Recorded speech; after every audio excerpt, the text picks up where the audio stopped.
Hello, everyone. This is the Easy Allies podcast. I'm your moderator, Kyle Bossman, and joining us this week, Michael Huber. Hello. Daniel Bloodworth. Hello. And Brandon Jones. Hello.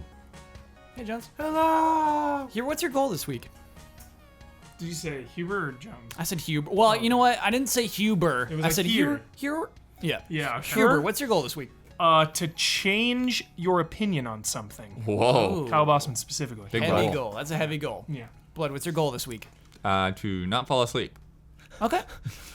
Yeah. You know what? Some keep goals you are awake. easier than It's- others. Yeah. I'll keep you Couple of awake, days bud. of traveling and early wake up this morning and late last night. Yeah.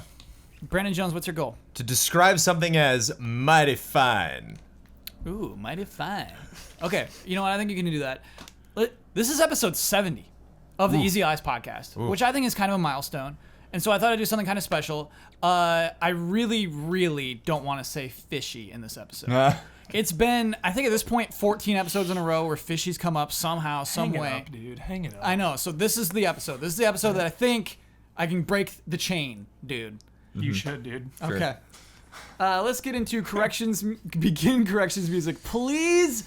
The show where the people shoot lasers out of their shoulders is called Silverhawks, and those are androids. They're androids, huh? Yep, they are. Why, do you know Silverhawks? They're not cyborgs? They're androids. They're androids. Huh. Even though they said body of a robot, Oh my goodness. head of a man, they're called androids on the show. Interesting. I watched the You intro. know, the funny thing about Silverhawks, Yeah. I actually really don't remember the show itself, but I remember having a Silverhawks lunchbox. Oh, and you looked at these, you're like, these are some cool cyborgs. They were androids. I did watch the show, I just don't remember much of it. Apparently, you can't report Overwatch players on consoles. Correct. Ooh. Warframe does have PvP, but apparently didn't launch with it, and it's not a huge part of the scene.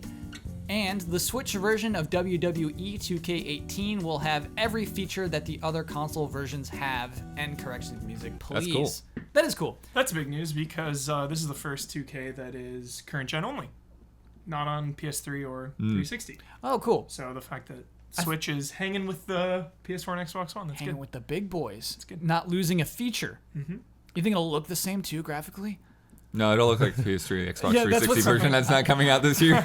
I was looking at the product page for the Switch version of the game, and it says the most realistic looking WWE game ever because they're stealing the bullet points from the other versions of the game.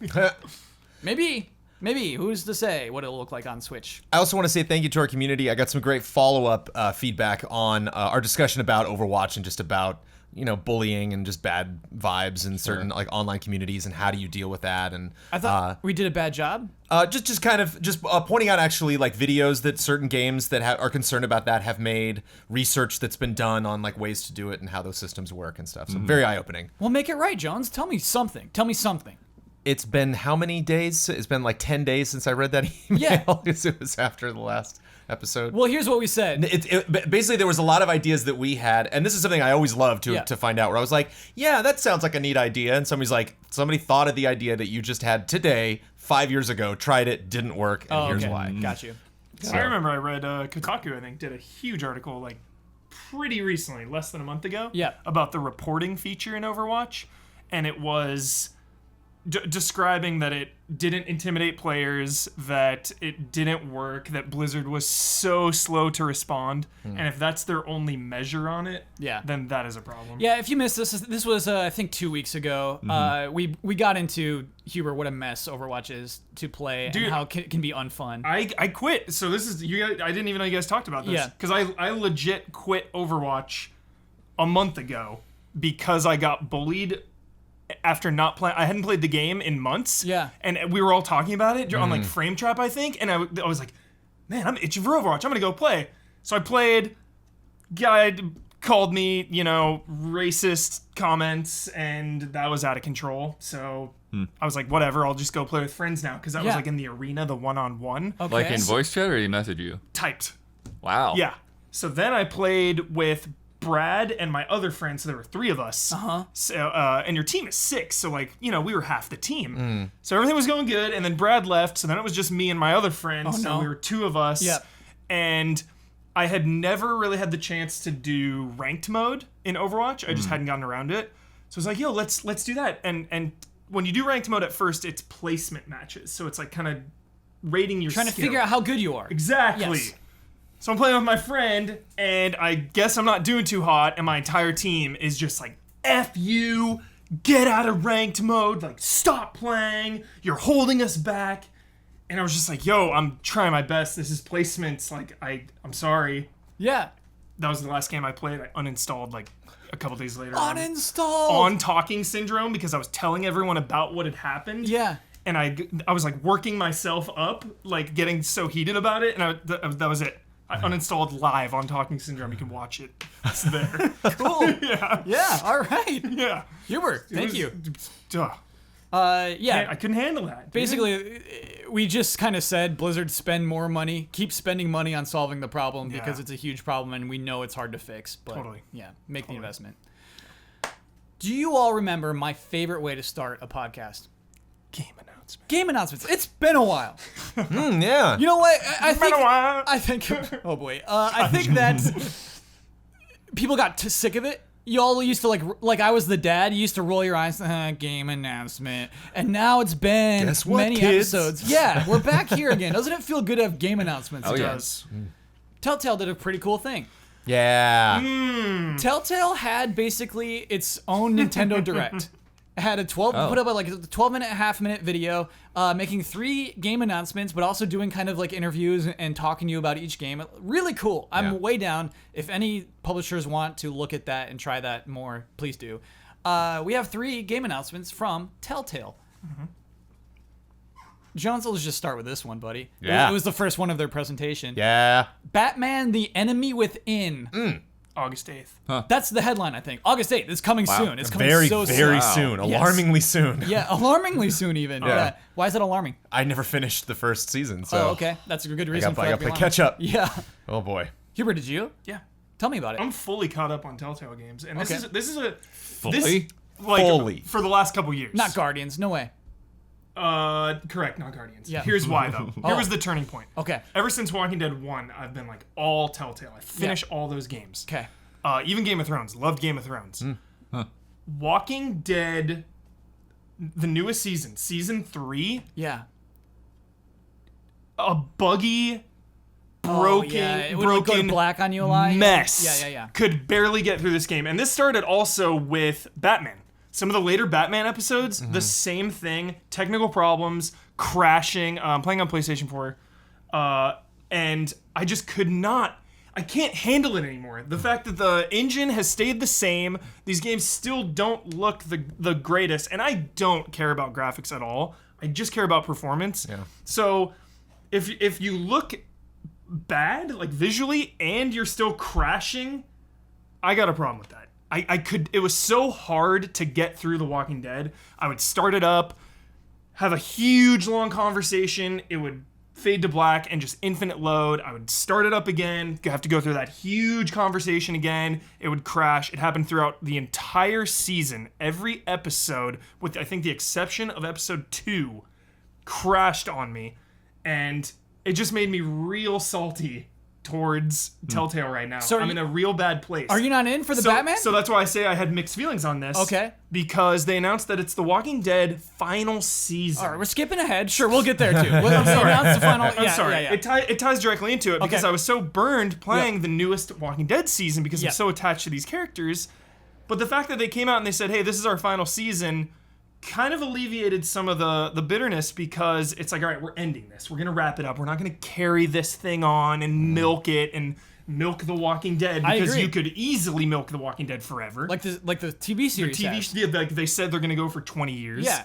So the fact that they've said, hey, 4th season, that's It's called The Walking Awesome. Dead: The Final Season. Yes. That's what it's called. It's not called Season 4. It's called Wow. The Final Season. so it got me kind of rejuvenated. Obviously, I'm going to play Batman, and the other one that got announced is my favorite Telltale property that they've done so far. What's that? What is that one? The Wolf Among Us. The Wolf The Among Wolf Us. Among Us season 1, I think, is their strongest. So I'm really excited for season 2, actually. Okay, so Jones, we'll get back to Batman, but I'm really curious because of what Hubert just said. Their strongest.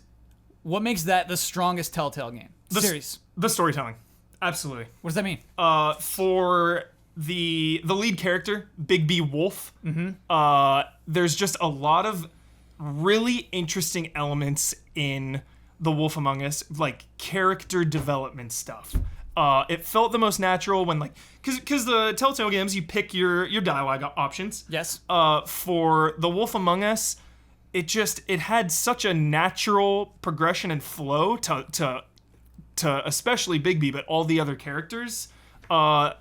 Telltale style just was perfect for that game, you know? Like Batman is a little harder because of the action, right? Right. During the combat, you know, you're still doing the button prompts, and it looks cool and flashy, but it's not Telltale's strength. It's all about characters. So, like, having that noir detective investigation with, you know, Wolf Among Us has some combat, but not like crazy flashy Batman. I just think Telltale style fits so well for Wolf Among Us. Are you in on a Wolf Among Us as well? I'm in on Fables, which is interesting, and I never. So you read the graphic novels, and I did not play Wolf Among Us. But wasn't it that the first season of Wolf Among Us ended like right at Fables 1, like right in the first issue of Fables? Yeah, it was like a prequel to it. So what do you know where they're going here? Are they gonna like retell the first issue, or are they gonna like jump ahead a little bit? No clue. Huh. Maybe other people during it or something. Because that's what I think is one of my most fascinating. I think one of the most fascinating things that they've done is a lot of the stuff that they've done is kind of like their take on something, whereas like this fills in the gaps, kind of like this actually like, you know, tells you what the events leading up to source material you might have already read. Right. It's kind of a lot of the other stuff's like, if you read the comics, you might know some of the Walking Dead characters, but then it's just off the rails. It's not called Fables. Yeah. It's not even leaning on the IP that they're using for this, which is kind of interesting. Minecraft story mode, I doubt you play too. That one too, okay. You got me on Minecraft. I plan to go back and play Guardians, because I love Guardians so much. Really? Yeah. Okay, cool. Yeah, so those were the announcements. Jones, talk to me about Batman. You didn't play through the first full season, but You're still stoked for this second one. Yes. Why? I'm stoked that they're sticking to it. I'm stoked that there's enough of the story, because it seemed... I think the thing that attracted me right away to Batman is that as a fan, as somebody who was wondering like where you're going with characters, it almost seemed like they sent a direct message to me in episode 1. They're like, we are shaking stuff up. Like, we're going to make things happen that you might not be cool with as a Batman fan. And I mean, people are saying that about Star Wars Episode 8. Like, I love that... Not necessarily insecurity, but I love the danger there. I love the risk taking of, like, you know, doing things with the property that you're not familiar with. What are people saying about it? I don't want to hear. No Star Wars. No spoilers. Mark Hamill allegedly does not like the script. Publicly said he doesn't like Episode 8. Okay. All right. But back to this. So you're excited that it has legs, is what you're saying? Yeah. And so it's. I think it was so smart that it's their own universe, it's their own take on Batman, it's a completely new cast. So I love it's not just like Conroy and Hamill, like again, like get them in the booth, you know, like it's like every time we bump into a new character, I might not recognize them, you know, and it seemed like a challenge for me as a Batman fan to kind of figure out, you know, those decisions when you put like two characters that I really like against each other in that universe. It's like, I don't know who to trust because I don't know what your version of Gordon, what your version of Catwoman, what your version would do, because these are brand new characters. And so it was not only living in that world, it was getting to know these characters all over again. That was really interesting. And the idea of like being able to change the way Batman / Bruce Wayne feels about certain characters is really cool. Yeah. I have to share one story. It kind of ties into Hubris thing. For Christmas, when I was with my family for Christmas, I downloaded this because of group play. And I was like, okay, everybody, get your phones out. This is going to be really cool. We're all going to make decisions for Batman together. Broken. It would not log on. Yeah. It's like, sorry. It's Our been little servers are down. It was like not even apologetic. Like, thanks for trying. It's like, oh, thank you. Yeah. I bought this game will never be played now. It's like, I don't even care. It's like, okay, all right. Like I don't want to come off as you know, entitled with the way a game works or what have you. You know, game development is insanely hard. I know very little to nothing about it. Yeah. But this has been such a build-up over the years, and Telltale, while Walking Dead was praised as kind of like this, you know, indie hit, like Walking Dead season 1, you know, I feel like they've grown so much in this time, and it's been just this buildup of problems with every single season of their games, like Tales from the Borderlands, you know, crashes and just bugs, and just every time I play one of these games, I'm battling the technical difficulties. But you're still in for these 2 games. And they've got me, Shows that I'm loyal. Blood, patient. before we move on, give me a quick hit. Give me another publisher you'd like to see do a little 13-minute, here's our 3 games. Here's we're going to announce all these 3 games at once and give a little perspective on these. Who else is of that caliber, of that Telltale caliber? Well, I'm trying to think about who's done these kinds of things, because very few have, I think. A video presentation Square of Enix will do them pretty announcements. regularly. No, saying like, okay, we're going to announce 3 games right now in a video? Not necessarily announcements. That's but what I mean, I'm talking about, okay. Blood. Is these, like, just But I straight mean, out- they've definitely done quite a few streams where they've So been people behind They'll the delay scenes 3 stuff. games in a video. Am I right? Am I right, guys? Am I right? I mean, let me pitch you like Double Fine, and they could do something like that. Sure. Oh, yeah. You know what I mean? easily I those think guys, that would yeah. be really cool. I think. But I mean, speaking to what Huber said, is there kind of negative connotations coming from this as well? That like, here's a company that you're worried is maybe spread a little too thin, is working on too many projects and not just investing in one to make sure it's ready. Then here they come out like, we're doing 3 things at once. Yeah, you know what? And story mode. what's fair? And other things. You know. What's so disconcerting is Walking Dead season 3. You know, there's months between each episode. I remember episode 3 was super broken. Like, could not play it. It wouldn't load. Mm-hmm. No patch. And Joseph's Months right. go by. Just you got to get lucky to be able to get through it. Minecraft is in season 2 right now. Guardians is in season 1 right now. You're right, Jones. It's a ton. It's a ton of games that are still coming out consistently. And you're right. It does even feel a little dirty calling these game announcements because they're all like season 2. None of these are actually a new game. But yeah, still kind of exciting nonetheless. And it seems like Wolf Among Us is the most excited that Yes. people. When I saw this come up on social media, it wasn't like, hey, Telltale announced 3 things. It was like, Wolf Among Us season 2. Yeah. And Walking Dead. And I think they knew it ending is too. so cool. Like, yeah, when when Bigby came out, the voice actor, because he announced it during the video, right? Didn't he officially say like in the video, it's like season 2? Maybe. It started with just 2 people from Telltale at their desks. But maybe he did. Yeah. I didn't see it. Okay. Let me move on to NPDs. These are Got those NPDs, Blood? I got some NPDs. These are the top 10 grossing games in the United States or North America, excuse me, Okay. on any given month. Grossing. And so for June, I'm going to hit us with the top 10. And I got 2 headlines I want to talk about. But if you want to talk about any of these other games, let's do it. Number 1. Wait, hold up. What? Go bottom up. You're right, Come dude. on. You're right. Whoa. Top down. Casey Kasem. Yeah, we're doing a Starting countdown. at number 10. Yeah. And number 10, Horizon Zero 9. Oh, okay, nice. Yeah, that's pretty That's crazy. for Wait, 10 was Horizon? 10 June? was Horizon Zero We're 9. talking about for June? For June. Okay. Came out in March or February, was it? Yeah. Okay. Yeah. Cool. Somewhere there. Yeah. Nice. So maybe that had a price cut or something. Maybe that had a sale. Usually that'll get an older game up on the top 10 again. Case in point, number 9, NBA 2K17. Oh, this is June. There was an E3 sale. So Yes, I'm pretty sure it there was. was, yeah. dude. There was Yes. an E3 sale. Yeah. They had the whole like summer PlayStation deal. The PlayStation Wait, 4 but was. does that count into NPD now? I wonder. What do you mean? PlayStation Store? Digital sales, absolutely, yeah. Oh, NPDs does count some digital sales, is what they say. okay. Yeah, Some digital sales doesn't sound like absolutely to me, but okay. it is an absolute. No. It is. But I mean, it's fair to say that a digital sale could lead to a game doing better on the NPDs. Okay. But yeah, I do think they had price cut on some games as well. That's when they had the gold PS4. I remember that. Yeah, and it was just like summer. I think it was summer PlayStation. You know what? Don't send in that correction. It was a marketing phrase. I don't want to commit that to memory. I don't want to commit some Sony marketing phrase to my like. I got too much in here already. There's no space. Don't correct that. I'm not willing to hear it. Number 8. Wait, I'm sorry. What was number 9? I missed it. NBA NBA Live. 2K. NBA, okay, got it. Yeah, not live. 2K. No, no, Cool. That's EA. I don't know if we'll ever see an NBA Live in the NPDs. Number 8, Overwatch.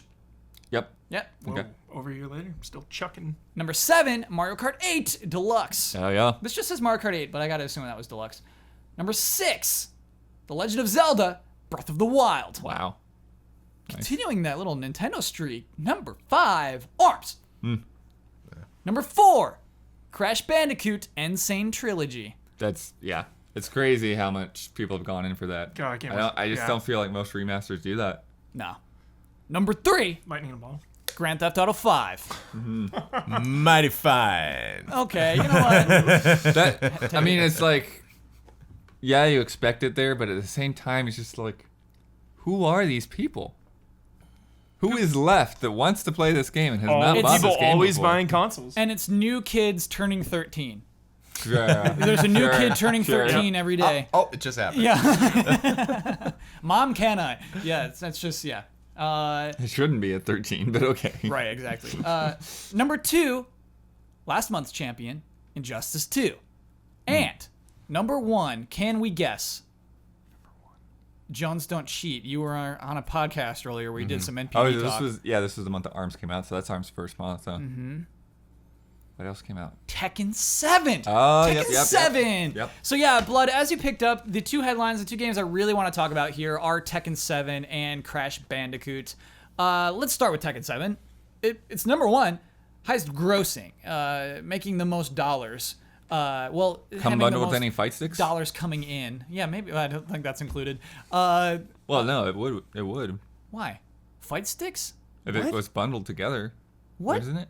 No. What? Collector's editions and stuff count on these, don't they? Collector's edition is bundled with a statue.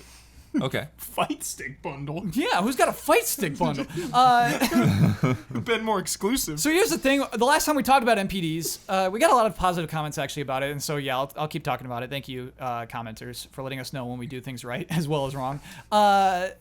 We talked about Injustice 2 and how crazy it was that Injustice 2 is number 1 on NPDs. How crazy it is that Injustice 2, a fighting game, could meet the success. And so I had 3 truths about Injustice 2, and I want to see how those apply to Tekken 7. So here was our first truth. Injustice 2 has a big budget campaign. Yes. Tekken 7 has a big budget campaign, I would say. I would say that was a really important part of what this game is its campaign. Yeah, because they marketed it as the end of the rivalry between the families. I know nothing about Tekken lore. Okay. But it was marketed as kind of the end of it. Yeah. Like the finale, the conclusion to this long rivalry. So it felt very important. Yeah. It's the kind of thing where I don't think we'll know if it was the conclusion until Tekken 8. True. Because basically every game kind of ends it and they're like, I'm not dead. It's kind of that kind of thing, Hubert. Totally. But yeah. I would say the story was a big selling point of this game. Or Jones, you remember the trailer with Akuma, where Akuma reveals himself? And oh yeah, steps into the dojo. Yeah, ready to fight. And not just like a guest character kind of trailer, but like this is integrated into our story kind of trailer. So yeah, Jones. I mean, let's talk about it in that context, in story modes going forward. Do you think that is a reason why Tekken 7's on this list? Is that it has a campaign? Yeah, I don't know. For Injustice, it makes sense because there's so much big budget storytelling going on in the DC universe right now, whereas like I don't know if I make that. I mean, it's not the first Tekken game to have a huge campaign. Like it is built on the campaigns that they've had with other 6 games. Fair enough. There was, I think, Tekken 6 had a kind of campaign-y kind of thing where you go through as Lars and Elisa. So they upped the ante a little bit. They upped the ante 7 for sure.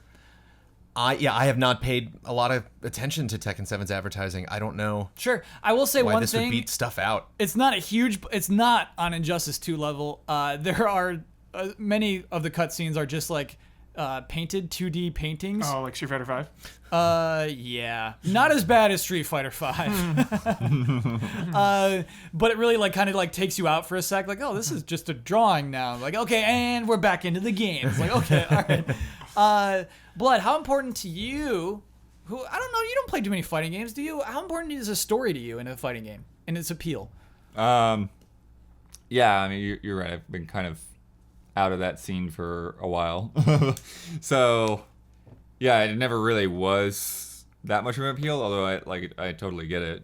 And, it's cool to see those characters fleshed out. But, yeah, most of fighting games I'd been in over the years were just that arcade ladder and, like, trying to beat that last boss or whatever and, getting the crap beat out of you. It's such a divisive subject, like because people that buy fighting games most of the time are gonna like stick to the ladders and battle for months or however long they stick with it. But for me, having a campaign makes the purchase easier. Yes. Yes. I'm not necessarily buying this fighting game for the story. Yeah. But when I go and drop my $60 on the counter, like it makes it a little easier. I totally get that. Absolutely, I get that. Like of course, the campaign is only 5 hours or so, and the you're really buying it for the multiplayer, but just makes it a little easier. Helps lessen the blow. I mean, the Injustice one, it was really easy to see because that thing was just, no matter what was going to happen, it was just like you got to watch that whole thing. Mm-hmm. Yeah. But Totally. I've not actually ever been that into Tekken, so it's a little bit more distant to me. I'll tell you one thing I love about Tekken 7. Every single ending from every single Tekken game is there. You can unlock it all. That's cool. All the Tekken 1 endings, all the Tekken 2, and all the way up to it. Even like the Tekken Tag Tournament endings, and none of those are canon. They're all just silly Billy. They're all in there too. Oh, it's so good. It's cool. That, Huber, for me, that made it easier for me to buy this. Awesome. Just having all those Tekken endings on my hard drive feels so good. Yeah. That is cool. That's really cool. Here's another truth of Injustice 2. It has loot, cosmetics, and microtransactions. And we weren't saying it's on top of the NPDs. I'm just saying this is a fact about Injustice 2. I think it might be a factor. Tekken 7 has loot. It has cosmetics. Does that count into gross? Microtransactions. So here's the thing, it has 0 microtransactions. Tekken 7, as opposed to Injustice 2, is 0 microtransactions. It has an in-game currency. It has things you can unlock that are all purely cosmetic, except I guess you could say that some of the purely cosmetics have silly special moves that you can use in battle and will actually hurt an enemy. Like you can throw things at them and it'll hurt them. But generally, it's a completely different strategy from Injustice 2. Your loot isn't level this, it gives me this abilities, but it does have that kind of thing. It does have, okay, I got a new pair of pants for my character, I have a new pair of goggles for my character, and so it has a bunch of that. Do we also think that Tekken 7 having this, something for a person to keep unlocking, is an attribute to its success? I mean, in the long term, it's hard to see that as being something that people really care that much about when they go to like buy the game. So it's kind of weird. I don't like that casual has become a bad word. So Okay. I'm going to use this word, but it's not in a bad way. It's not a bad way. I think, Casuals. Yeah. I'm a casual in his fighting games. I think that XP and unlocking and earning is really good for casual players that come into a store, maybe see a fighting game, or read about a little bit of it online, like check out a YouTube video, see, you can like earn like new gear for your character. I think that helps, make a purchase easier for a casual player. And I think it keeps people playing. Yes. I think it keeps... Yeah, I definitely think it keeps people playing. It keeps you on that wheel. If you look through those lists and you see that silly outfit and you're just like, I gotta do whatever it takes. And it's like to get that one outfit, even if I don't care about the 13 before it. Like that one is the one. Yeah. It's whenever you like earn gear and stuff in video games, it's always so funny because I feel like I always settle for like some low level thing because I usually like the way it looks more than the higher end. So it's like you can grind for 30 days to get that piece of gear, and it's like something you get in my first couple hours. I'm like, oh man, this looks sick. Like, I'm good with that. Yeah, I don't want to change. That's always funny when you get that better item that has like way better stats, but is like kind of a weird blue. Yeah. And you're like, But I want to look cool. Whatever. But do you think this is the Tekken 7? Do you think this is the Tekken community supporting this brand new game in a franchise that they love, or do you think it's a lot of people buying Tekken for the first time that haven't before? Maybe a little bit of both. Or? Yeah. So we should make it clear that again, it's kind of an easy month to win, right? I'm sure it didn't sell like, huge, like in comparison to everything else that does sell very well. But yeah, it's number one, which is worth saying. A lot of these things, the various costumes you can unlock and things, those were present in Tekken Tag Tournament 2. And I think maybe even like the weird Tekken Online game too, and Tekken 6 before it even. So you're right. It's like, hey, that's not new. Why would this Tekken 7 be better? And really, I think the biggest differentiating thing is kind of what Huber is attached to, where he said, look, I don't know much about Tekken, but I know that like the Mishimas are going to like kill each other. And that was that kind of thing. I think it felt like an event. I think Tekken 7 felt like an event. And to piggyback onto that too, I think having Akuma made it feel like an event too. Sure. Even more so than putting like Ryu or Ken in there. Like Akuma feels special. Integrated. And that made it feel like more of an event as well, I think. Yeah. Final point, the final truth about Injustice 2 that I thought was unusual is that it's a licensed game. And that's not at all the case for Tekken 7. Right. Tekken 7 has no license. It just has a legacy. Tekken is there aren't a lot of games that we played in the PlayStation 1 and 64 era that are still getting sequels, and Tekken is actually there. Yeah, which is pretty cool. And it's a full sequel. It's not Tekken 7, you know, Injustice or, you know, Insurrection or something. It's like Tekken 7, done. That's it. You know, so like that does, for me personally, like that does give it a lot of status. And so like this is another one of those big reasons to come back in. If you're interested in joining the Tekken community right now, do it. Yeah. Legacy tax. Well, I'm trying to think. Has there been any other Tekken releases this gen? Is this the first? Yes, Blood. This. What else was there? Oh, was Tekken there Tag 2. I Tag don't 2 know if it was on? ever on PS4 or Xbox One. Oh, you don't know? I don't know. I don't think okay. so. I don't think Tekken Tag 2 was on PS4. Okay. You can correct me on that one. Please go ahead. Because That I know, one- Because and I think that can make a big difference. Like whenever a series just like comes to like this generation, like its debut, like people are pent up, people are waiting. I think you're right. People Blood. don't want to keep those PS3s hooked up. Tekken 7's been in arcades forever. Exactly. That's what I was gonna Years say. and years. 2014. And years. Yeah, I think it does have a yeah. subtitle in the arcades, Jones, because they've had so many updates to it. It's like Fated Retribution, I think, something like that. And so on our consoles we get it called Tekken 7. But yeah, Blood, I think that's true as well. That sort of excitement of Tekken 7's finally here on our new consoles, for sure. It looks good. Unreal Engine. It's a really good looking game. Really good fighting game. Yeah. Apparently, though, Unreal Engine adds a few little frames.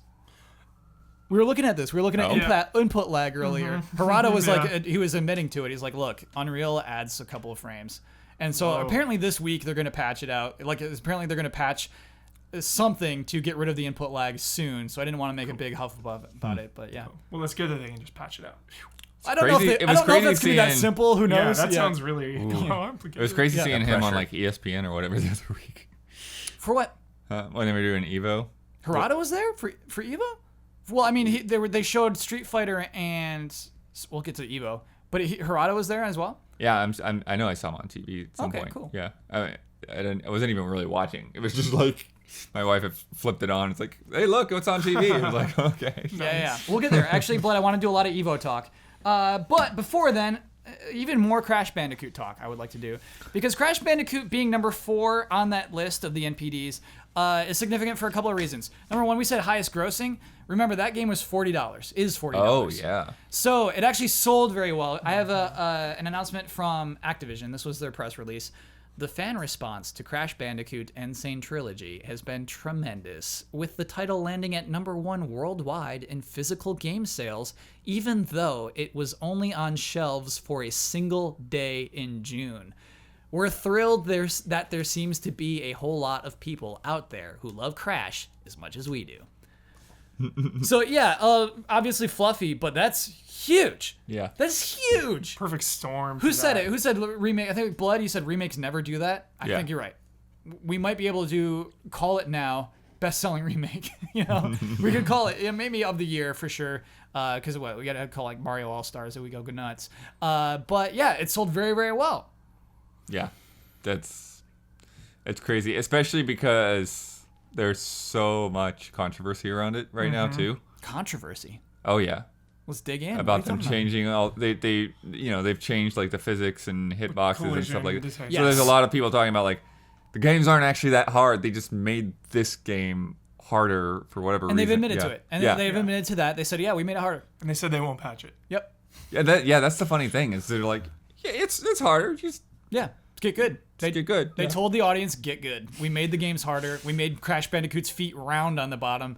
Get good. I can't will myself to go to Crash 2 and 3 because they say, hey, Crash 1 way harder. Play 2 and 3 first. Yeah. I'm like, I can't. I must go in order. I cannot go on. Don't do that to yourself. Don't do that to yourself. I play it here and there, but oh god, it's so weird. very hard. It's a weird thing to me to like make a remake not feel like the original. Like I mean, I wonder if it was there's small intentional, tweaks that you should do or whatever maybe, but it just it's strange for it to feel like a different game to that degree.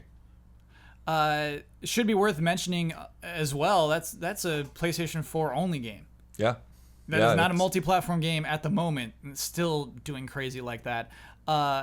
Maybe the best-selling PlayStation 4 game. Well, no. Horizon probably is still ahead. Anyway, and then Tekken is PS4 and PC. And Xbox One. It is on Xbox. Okay. Yeah. That's the version Ben had, actually, was that Xbox One thing. I think it's really cool. It's such an interesting case because it's a remake, not a remaster, which is a big distinction. You're right, and I think we even used the word remaster a few times. Maybe we shouldn't have remake, sure. And, it's a remake of the entire trilogy, so you can, easily obtain, you buy this, you have the whole, franchise, not the whole franchise, but, the whole trilogy for 40 stinking bucks. For $40. Yeah. And the big thing is, too, though, is, you remaster things like Devil May Cry 1, 2, and 3, or Metal Gear Solid 1, 2, and 3. Yeah. You don't touch those because they're perfect. Well, Devil May Cry 2, excuse me. But, like Metal Gear Solid collection, right? Yes. It's perfection. Yeah. And this remake, I don't think anyone out there is really you say there's controversy, but are any hardcore Crash people up in arms this should not exist, whereas if you remade Metal Gear 1, 2, and 3, actually, it would just be such a tricky... Those people are there. And they say, look, those feet, the hitboxes are not even the biggest problem. And actually, I read a list of all the problems with it. Those people are there, dude. Yeah. Those people who would shout at Metal Gear Solid, there are equivalents for Crash, absolutely. That is cool. But I think what's cool is that they're not completely mad. They're happy that Crash is alive and people are enjoying it right now. Crash 1, 2, and 3 do exist as they existed on PlayStation. You can go play those totally. And these new versions do exist. And this new version sold very well. And okay, you want? I don't know how they found me, Marty, but they found me. Or you can. So Blood, I'll ask you then. We had a conversation about this before it launched. I wanted to talk about Crash Bandicoot and his place in the world of gaming and what he means in gaming. It was a question mark how well this would sell. I don't think any of us predicted it would sell this well, but I think we all said it was very much staged for success. We had a question about if there will be a new Crash game. I think the question is now if. Right? Or sorry, the other way around. When? Yes. Yeah. When. Yeah. But the funny thing, though, I really think this is all on Sony. Sony is responsible for this and not Activision. Sure. The way it was announced. How much is that Crash shirt. They teased it early. Mm-hmm. They kind of led people along to think that Crash is gonna come back in some way, and and it's funny because in some ways I felt like it's sort of like a letdown. It's you're gonna have all this tease and then all you're gonna talk about right now is a remake and show nothing. Right. Yeah. And show nothing. They use Skylanders as an advertising platform, which is a massive tool. Yeah. But that was a good move, I think, in this. And it'd be hard to be at Activision and say that was, what we should have done that. That was smart. I joke, but I wonder how big of a play that was. I wonder if there are kids unironically going out and asking their parents to get Crash Insane Trilogy that haven't really made that mental connect that this is not a new game. This is not the new game from that Skylanders character that you played as that used to appear with Spyro occasionally. Totally. In love and respect, we had some people write in saying, yeah, you know what? I know I have children who are playing this, enjoying it as if it's a totally new game, just as you just said. And it's absolutely happening out there, which is I'm just wondering if I'm not sure if the Skylanders exposure had that much to do with it. Just for kids. Just for kids asking parents, I want to play more of this character. Mm-hmm. And so, in a year where there is no Skylanders, do we think that next year Crash is their family play? Too soon, maybe? Next year? I think they're I mean, maybe too soon, but I think that they're probably have something in the cooker. I think this they're ready. did better than Activision expected it to. I do too, but I don't think that they went to this level without having that in mind. Sure. I think they're ready to bring Crash back after it being on the shelf for so long. Can I tell you my theory though? I think that Crash Team Racing comes next before a whole new Crash game. Yeah. I bet a remaster to that, a remake maybe even. Yeah. It comes first. Because you're right. If they want to make a new Crash game, that's 2 more years at least, maybe 3. And so I wonder what Activision will do for their family play next year. Was Crash Team Racing online originally? No. No. There you But go. On the Switch, dude. Oh. There you it's go. not. Well, That's the thing, though. How that much? Game's got a campaign. How much are they gonna keep to Sony on that play? Yeah, that's the trick. And Blood, that's what you started with, and I kind of want to get back to that, because it kind of ties to our discussion of Tekken 7. This game felt like an event. The reveal of this game felt like an event. It did feel like something special. It didn't feel like a regular old remaster. Is that possible to keep capturing that over and over? Will it happen for Spyro? Will Spyro feel as special as Crash when they announce those remasters? Well, I think that the next new Crash game will feel special. Sure. What happens from there is going to be entirely up to Activision. Are they going to do what they did with Crash before, and it's going to feel like whatever, just generic 3D platformers that nobody's really that interested in, or are they going to treat it like it's an event, like it's something worthy of their portfolio year after year? Yeah. And that's the hard thing, is you can't give Crash Bandicoot a Destiny budget. You can't. There's a limit to how much money you should spend on Crash Bandicoot, I feel. I don't know. What do you mean by that? I think if they spent the budget and they did good games, it would pay off. I think it's there. It's not pay off like Call of Duty pays off. Like Activision pays off big on their IP. Sure, but I mean, like, look at what we've got right now. It's like it's paid off what they've done. Yeah. So, but yeah, you're right that if they went Crash Team Racing route, then they could throw in all kinds of other kart skins and whatever else to pad out the back end. But kart skins. And that's funny, is in Crash Team Racing there isn't a different karts you can pick. Right. I think they're all just basically the bars. And so just to think of like, I got like a little camo kart skin. I'm sorry, you all hear that? Oh, not the helicopter, something else. This sounds like it's podcast halftime. The following are the official sponsors of Easy Allies for the month of July. Scorn, an atmospheric horror adventure developed by Ebb Software, set in a nightmarish universe of odd forms and somber tapestry.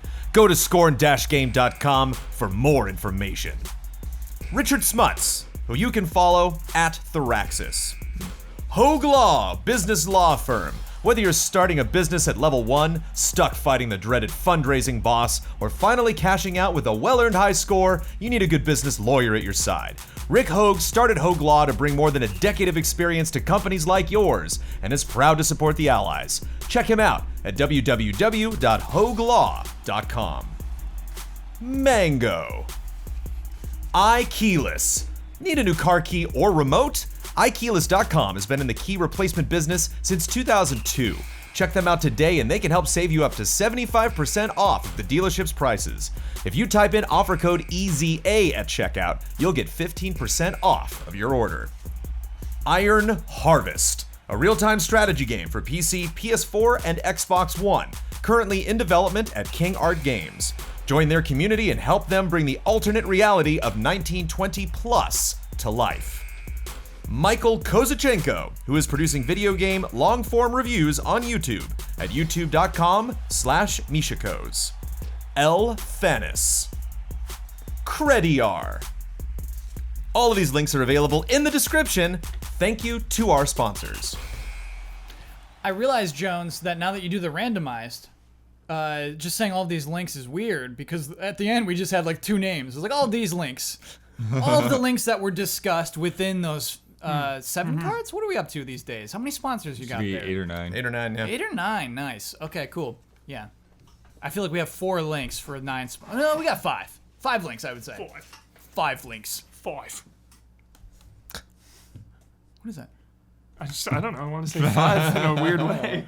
Why are you acting fishy? Oh, you Hang it Kyle. up. What? You just did it, Kyle. Hang it I did up. what? This is a bit. Yeah, we're in a bit. We're in a bit. You dropped an F-bomb. We're in a bit. Get some new jokes, Kyle. Wow. Whoa. Okay. Yeah, baby. So we're talking about events. We're talking about... You're better than that. You're better than fishy, Kyle. Move on. I'm sorry, man. I can't help it. Hang it up. I can't stop saying it. I would love to. Huber, I would love to stop saying the word. You can do it. I believe in you. Something else, just really quick, I want to say about Crash. I don't know if it has any relevance whatsoever with how well that game is selling. Yeah. But is this the oldest remaster make that we've gotten in a while as far as the back gap? Up from the PlayStation era. That first Crash came out a long time ago, and even like back when they remade the first Tomb Raider, it was like Legend, I think, the Tomb Raider Legend or whatever they called it. Oh, yeah. They just it was a different game. Like I played through that, and I wasn't like I remember this hallway. It was like kind of I remember that story instance, but like I'm not nostalgic about any of these environments. Like this is just a brand new game. Yeah, where it's like you get nostalgic playing this, and that doesn't happen very often with games from the PS1 era that have gotten little to no love in many years. I'm gonna say release to release, longest gap for sure. I think you can lock that in. Draft your tweets. Draft your tweets. So that's admirable. Who could prove you wrong? Dragon Quest DS games might have you there. Is Jumping Flash gonna get that love? I don't think so, but it should. Yeah. Just saying. Ooh, Jumping Flash, baby. Yeah. I'm in. I'll play it. Parappa, the remaster, that was a big gap. Yeah, release to release. Oh, yeah. And that's a strict remaster. They had to repaint all those textures. So cool. Anyway, talking about big events. One of the biggest gaming events of the year that I like to see is EVO. EVO is the biggest fighting games tournament of the year. EVO happened a couple of weekends ago, and some big things happened. I want to talk about it generally for a sec. It's huge again. As Blood said, it was on ESPN2. Also, Disney XD. Disney XD. Maybe that's where I saw it. I don't remember which one. Yeah, Disney XD had the Smash 4 tournament as well as Street Fighter 5. ESPN2 had Street Fighter 5 live on TV. Last year it was just ESPN2. It was just Street Fighter 5, so it's a little expanded. Worth saying that ABC owns both those networks, so they're hanging out anyway. Probably not a lot of extra rights negotiations there, but still cool, still really fun. I dig it. I just love watching that all weekend long. I wish it was longer. I wish there were more days, but it's only 3 days every single time. Bummer. But we're gonna play a game. We're gonna play Rank the Significance. Oh boy. EVO edition, because with these fighting game tournaments, it's also the biggest audience any of these games will have all year long. And so if your game's up there, if you're King of Fighters, if you are Tekken 7, you want to show your new characters at this fighting game tournament because everybody's there. 150,000 people are watching just on Twitch, and other people are watching on Disney XD, if that's the case. So we have some cool things. Actually, none of these announcements happened live on television. I should restate that. But here we go. Here are our announcements. I'll start with this one. This one I didn't even know about. Jubei announced for Blaze Blue Central Fiction, coming out August 3rd in arcades. Who knows on consoles? Jubei from Onimusha 2? You wish. Jubei is a cat. Jubei is like it's a cat in like a yellow raincoat. He's got samurai character cut, man. Yeah, that was cool, Hubert. Wow. It almost shot straight to the top of the If you gave me 5 list. characters from Onimusha 2 and told me to pick Jubei, I couldn't do it. I couldn't do it. Dang it. Do you remember, I don't even know if we talked about it because it made me so mad. This company called Arika, who did the Street Fighter EX games, which are the 3D Street Fighter games. On April Fool's Day, they showed like a game, and they're like, it's an April Fool's joke, but if you liked it, tweet us. And it's like, oh, you're so annoying right now. Like, it's not officially in development, but we'll make it if you like it. And I was just like, just make the game. Don't make this an April Fool's joke.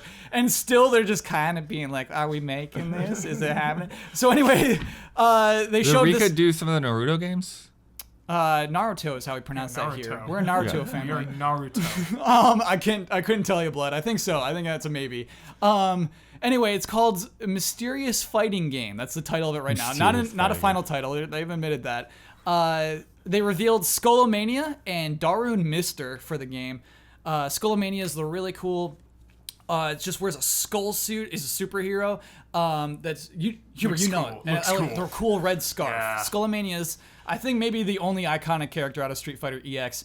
The other guy, Darun Mister, just kind of like a topless wrestler with an angular mustache, just kind of a cool guy. Strong man. Strong man. He's a strong man.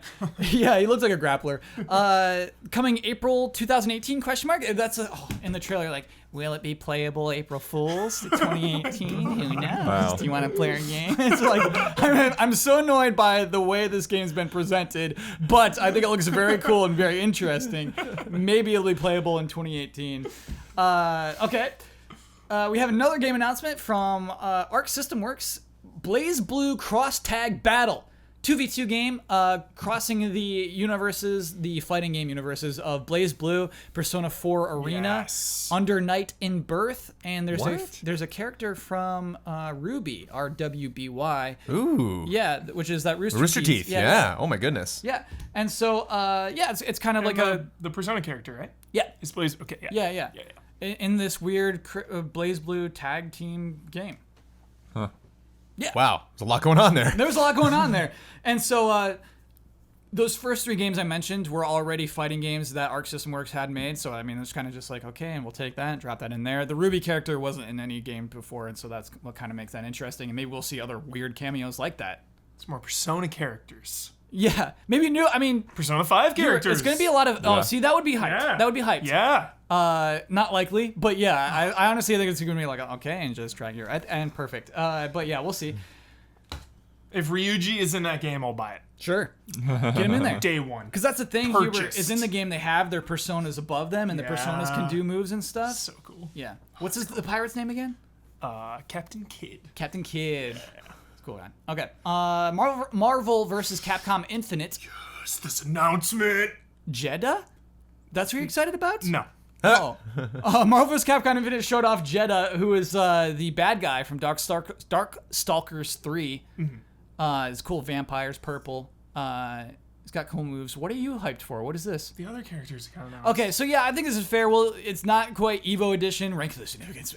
Other stuff happened at Comic-Con. We're just going to lump it right in.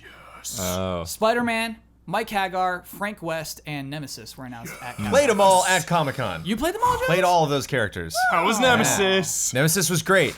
My favorite combo from the characters I played in that game was Rocket Raccoon and Nemesis. Like, Nemesis is like that tall and Rocket's like that tall. Can Rocket So it's fun to jump drop him on in. Nemesis' shoulder?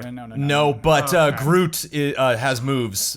Groot is not a playable character in Infinite, but Groot will pop in every now and then when Rocket does something. Yeah. And I love that one of the things that, like, it's probably such a small thing in fighting games, but I love so much that adds context, especially for a game that has all these weird characters jumping in, is depending on who beats who, they'll have something to say to that character. Like, I didn't get this reaction, but they pointed out that, like, Spider-Man, when he beats Frank West, is like, oh, and by the way, your photos suck. And you're like, oh, okay. Like, ooh, baby. Spider-Man's a photographer, I get it. Yes. And anybody that Nemesis beats, he's just like, it's just like, the guy was like, I think he says something custom to Redfield. He's like, but other than that, I think he might be like stars. Yeah. Like, he means Redfield, but to everybody else, An easy day in the VO booth. But I think my favorite thing, voice acting wise, is the character will say the name of the person jumping in. And I don't know if they've done that previously.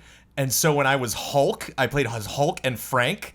And when Hulk called in Frank, he went, photo guy, and like Frank came in. So cool. Oh, man, Jones. So like some characters will know the name and will say it, and like obviously Hulk like has no reference on like who these people really are. So I want to do a timeout on Rank the Significance Evo Edition. I want to talk about Marvel vs. Capcom Infinite for a second, because that is the next big fighting game. And we talked about the NPDs. We talked about the 2 games that have done well this year so far. And let's talk about Marvel vs. Capcom Infinite. I think this was a turning point. Okay. For me personally. Why? Because the roster that they had showed off originally around the time of E3 was safe, predictable. It had all the movie characters. It had like Captain America or Iron Man and Captain Marvel. It just felt scaled down. It felt maybe a little too serious. And now throwing in like Frank West and Nemesis and Mike Hagar, it feels playful again. It feels like we're going back to Marvel vs. Capcom. Sure. I feel like I should note, Huber, that all 4 of those characters from Comic-Con were in Ultimate vs. Capcom 3. They're not new characters. Right. But they do have some new moves. Yeah. But They added to vibes. I would totally agree that they added to vibes of the game. The vibes have changed. And that's what Jones played the game and came back talking to us not about fighting game mechanics, but the vibes of the game, which I think is pretty cool. This game needs to make fun of itself immediately. Sure. They need to start getting out, because he was pointing out a lot of moments from the story that he liked that cracked him up, and it's like, yes, that's what I'm talking about. Like when these characters meet each other, where like Mike Hagar's like, well, how did I get here? I was in my office signing legislation, and I think it's like Rocket or like Dante's like, without a shirt on, like great, yes, there we go, that's the stuff. Really, that's in there. Yeah, because everything they've shown so far, Jones, I felt like it's distant, out of touch. Yeah, and so because we do talk about how campaigns are a big part of a fighting game's appeal right now, Marvel vs. Capcom Infinite. That franchise never had campaigns, really. Never had a story mode. I think Tatsunoko vs. Capcom kind of had a story mode. But anyway, they're going all out on this story mode. They're going NetherRealm style, basically, on this. And I was a little worried about it. I played the demo. It seems kind of like, are you funny? You're not funny. And so it's encouraging to hear you talk about stuff like that with Jones. Yeah. Do you think the story will match up? I don't know about the story. Again, it's just the relationships between those characters. So yeah, even just little one-liners like that will crack me up.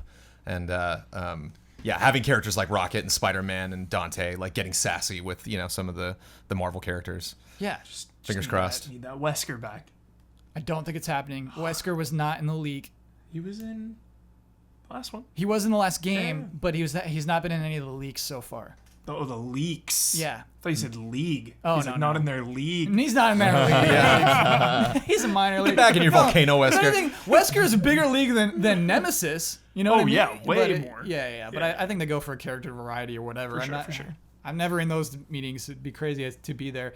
Put in. Here's another weird thing about Marvel vs. Capcom Infinite that I've not seen for other games. It's a unique issue for this game. This weird thing about Chun-Li's face. And I think I may have pulled a quote. Give me a second. Maybe I think I may have pulled it. They've had to own up to it and say, we're going to fix that face. I've never seen that before. I've never seen this thing where it's like, okay, we read your comments. Y'all hate Chun-Li's face. We're going to fix it. It's like, what is this era of video games we live in? And so, I mean, it's hard to describe, and I tried to find other articles that describe why Chun-Li's face is bad, but nobody ever really does explicitly say what is wrong with her face. Can we say it looks unnatural? Yes, you can say it looks unnatural. It makes you uncomfortable. There's something wrong with it, is what you could say. But very few people are just like, it's the eyes. One example is Hagar's victory stance. He puts his hands up in the air and he's like, yeah, and it closes up on his face and his eyes are squinting and his smile's really wide. And he looks dumb. He looks like a dope. Just being like, ah.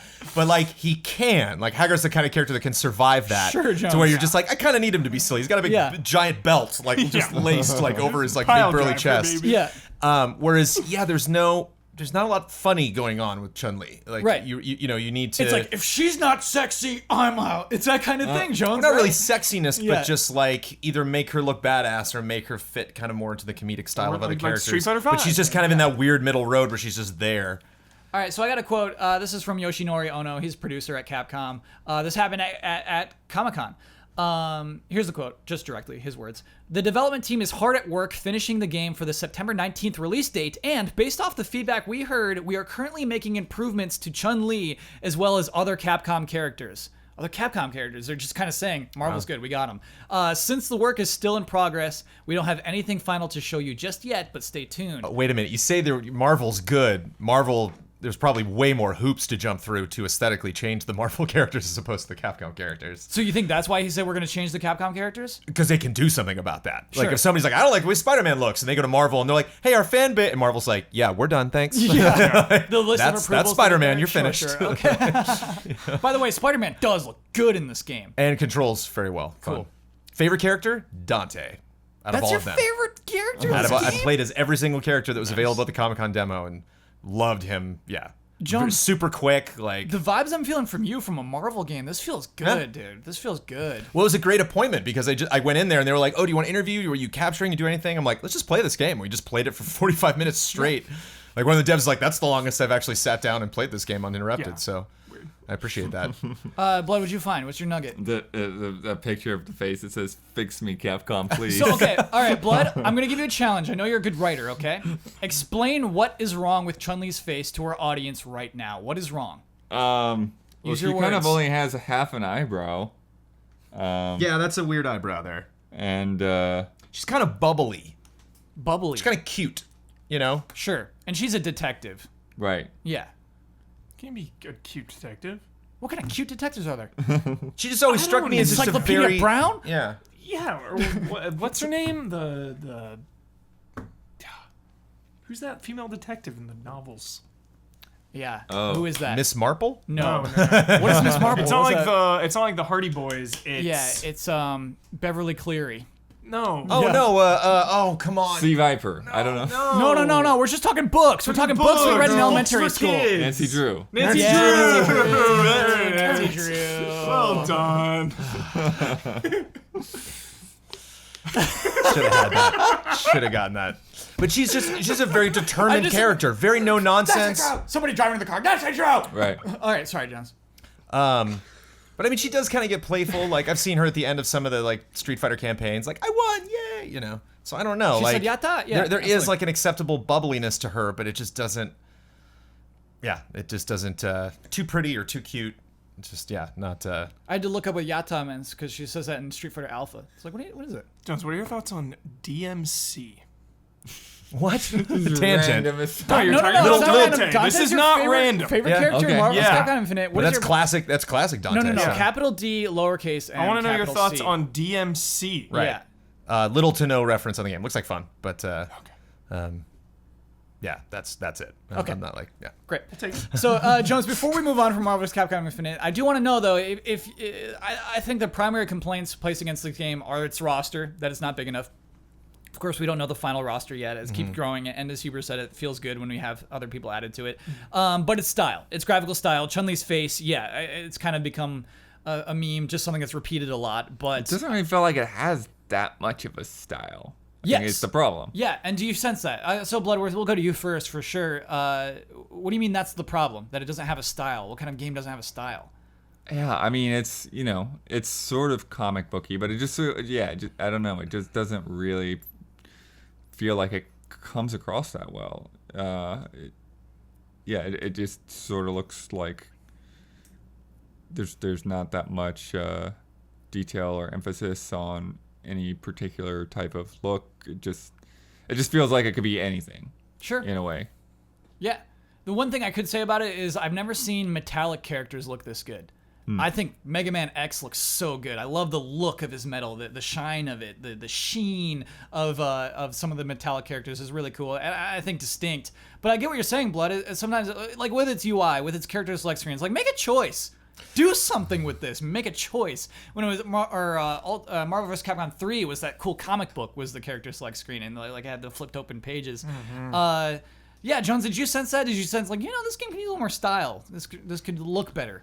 Not while I was fighting it. I didn't get any cutscenes or anything. It was literally just match after match after match. And so one thing aesthetically that I did appreciate was some of the backgrounds. And I don't know, like you were saying, how much context has been given for previous Marvel vs. Capcom games as far as like how these worlds are actually. Oh, absolutely not. There's You just know, like a big melding. weird clown in Marvel vs. Capcom 2. I can't forget him. Yeah. So like one area that I really liked was Aimbrella. So it's saw that in AIM, there, yeah. which I don't know what that acronym is in the Marvel universe. Mixed with Umbrella. Aim's, And so- I think that's Iron Man's another arms dealership, right?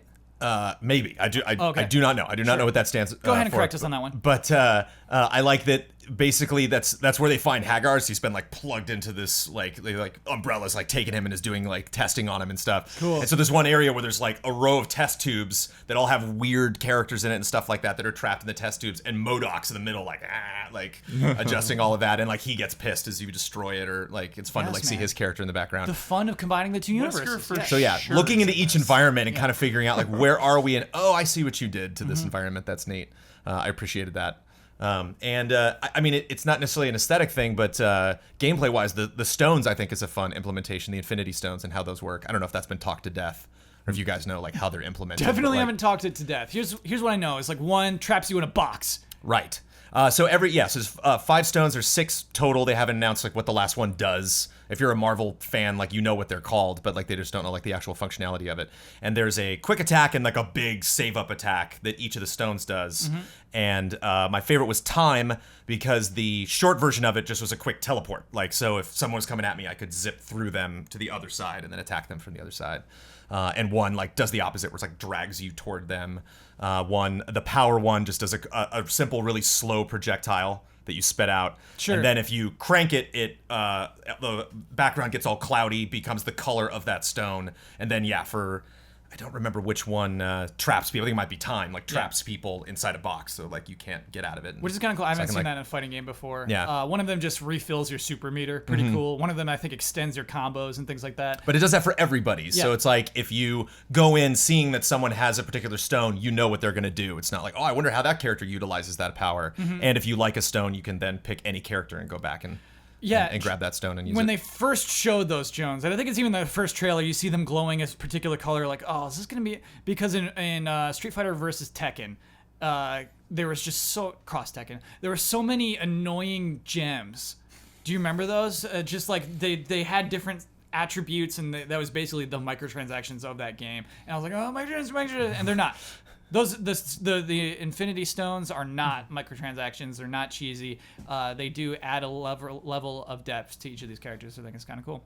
Yeah, and I just think the game is taking itself too seriously. It's like with so much going on in the Marvel universe, with you being outclassed on television and in film and in the comics, there's just a lot of seriousness. So Cap is going through a very serious timeline right now. There's just a lot of turmoil and a lot to talk about dramatically in the world of Marvel. To show up and even try to tell me that, like, no, you see Thanos and Ultron's like, I don't care. I'm so exhausted on Iron Fist and the Infinity War stuff I'm seeing, and all, like Black Panther's getting his own film. Like, stop. Like, this is a perfect opportunity for me to just laugh at all of this. Yeah. We know Wesker's manipulating.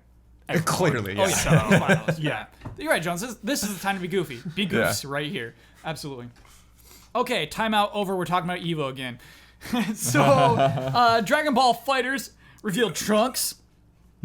Future Trunks. Yep. The one with the sword. Of course. The one who chopped Frieza up, blasted him. Yep. That move's in it. He does that cool sideways, like... Yeah, you have to have it. Iconic. Yes. It's like Dragon Ball Z personified. Yeah, that's what it is. Trunks with a sword. Dragon Ball Fighters, like, this character does it once in the anime, just does it once, but you want to do that 1,000 times. The side-by-side, I was scrolling through Twitter, I saw a side-by-side of the anime and the game when he does, like... Oh, the weird thing before? Yeah. Oh, yeah. Dude. Yes, dude. So cool. And then because we're doing the other... We had those extra Marvel announcements. We'll also say that Piccolo and Kuririn were announced for Dragon Ball Fighters as well. Bit? That's a bit, dude. Okay. Krillin. Piccolo and Krillin. Classic. Yeah, exactly. Those two needed to be in this game. Yeah. Is that how that name's pronounced? I don't know. Are you saying that I'm the same as Arika? Am I the same as Arika right now? Why don't you go ahead and correct me? I'm just saying Vegeta will be in this game. I don't know. Well, Vegeta's been announced. I know. Oh, okay. I'm just saying, though, that sounds like a stupid April Fool's thing. Oh, yeah, absolutely. Finally, Street Fighter V has revealed Abigail, its next new character, who is a huge bodybuilder from Final Fight. Ooh, nice. Yeah. So cool. Wow. From the world of Mike Hagar. So cool. Yeah. It's too cool. I always love those overlaps. This guy's getting a lot of heat because he looks gross. He's like he's huge. His head touches the life bar. It overlaps the life bar. It's a woman. No, Abigail is a man. Abigail? Yes. Abigail is a big man. In Street Fighter V. Yes. Abigail coming. Yes. You can confirm that. Yes. Okay. What? All right. No, I thought I must have read it wrong somewhere. I don't know. What did you see though? If you look at the image, you see a big man. Yeah, but I read a headline when it was like Street Fighter V getting the biggest character, and it's a female. No, that was a headline I read. That's not a female. Okay. What if it is? Hubert? No. I mean, there's characters in Danganronpa that are like massive bodybuilders. Yeah. It looks like a man, but it's a woman. This sounds like a prove it situation. Humor, prove it. Okay. Thank you, Jones. I'm handing you the prove it ticket officially. There it is. Thank you, Jones. Maybe I'm just delusional. Here's the craziest thing. So there's V triggers in Street Fighter V, basically your supers, where, well, you also have supers. But anyway, basically you do a cool thing, and Abigail's is he bulks up. He becomes bigger, even bigger than he already starts off as. And in the initial reveal trailer, they accidentally had him at that state for the entire thing. And so they had to later on say, actually, look, he wasn't supposed to be that big. We made that trailer by accident. That's the craziest thing. We made that trailer by accident. Well, yeah. We made that part of it. Yeah. I couldn't believe that. That was the most insane thing. You got me, but I swear I read that. Who would say that? It was like Street Fighter V is getting their biggest character yet, and it's a woman. Maybe it's not a woman because people were confused by the name, because and so they were clarifying. Maybe it was. Sure. It's not a woman. I don't know. Maybe I don't know. Maybe they were they just read an announcement and they didn't. Sure, that's possible. That's possible. Don't believe everything you read on the internet. Also, possibly, Huber might not know what the hell he's talking about. Yeah. Yes. That is a fact. Yes. God. Anyway, whatever. We know enough. It is now time to rank the significance. Oh my. Here we go. So we had Jubei announced for BlazBlue. We had the mysterious fighting game. We have BlazBlue Cross Tag Battle. We have Marvel vs. Capcom Infinite's announcements. We have Dragon Ball FighterZ announcements. And we have Street Fighter V's Abigail. Ooh, no, I missed one. I missed a huge one. Tekken 7 announced that its next DLC character is Geese Howard. So, Geese Howard is a woman. No, yeah, Geese Howard is a woman, yes. Geese Howard's from, I only know him from King of Fighters, so I'm going to say he's from, what's the one with Terry Bogard? Where's he from? Fatal Fury? Fatal Fury. So I think Geese is from Fatal Fury. Just like the hugest, nastiest bad guy in that. Just like cheap, super cheap bad guy showing up in Tekken 7. And Jones, I should have shown you that trailer. That is a reveal trailer. Really, really good trailer. Setting it up and then just showing this character off in the best possible way. If this was rank the trailers, I'd give it to Tekken 7 for that Geese Howard reveal. Really cool. And again, another really cool crossover character saying, okay, there's another huge fighting game franchise. We're taking this character in and we're doing him justice. Really cool. Crossovers. The norm now. Yeah. The norm. Okay, so I'm adding that. Okay, so what's our last one? What's in last place? That's the easiest place to start for any ranking. I think Dragon Ball FighterZ only because Piccolo and Krillin are staples. But the Trunks trailer. Oh yeah, though. Trunks. Jubei. I'm willing to let Jubei into last. Yeah. Jubei is a cool-looking cat. If it was Jubei Agu from Onimusha 2, it'd be number one. A different story. Yeah. They pulled the rug from under us. That's not fair. That's not right. Because again, you said Jubei's from past games, right? It's not right. Yeah, I tried doing research on this, and there's so many BlazBlue games. Right. And I'm not certain which ones it's actually in. But yeah, been a character before. I guess highly requested for this one, and it's in, but announced for arcades first. And so there you go. Mm-hmm. Cool looking cat. Okay, what's our second worst? Because it's hard for me here. I think the Eureka mystery game. But that's a game. That's a game announcement. I mean, they were being cute about it, but that's officially a game now. Okay. I mean, I guess it's hard without having seen the initial tease to say whether or not. Sorry, I'm counting. I'm seeing how many we got. We have 7. Okay.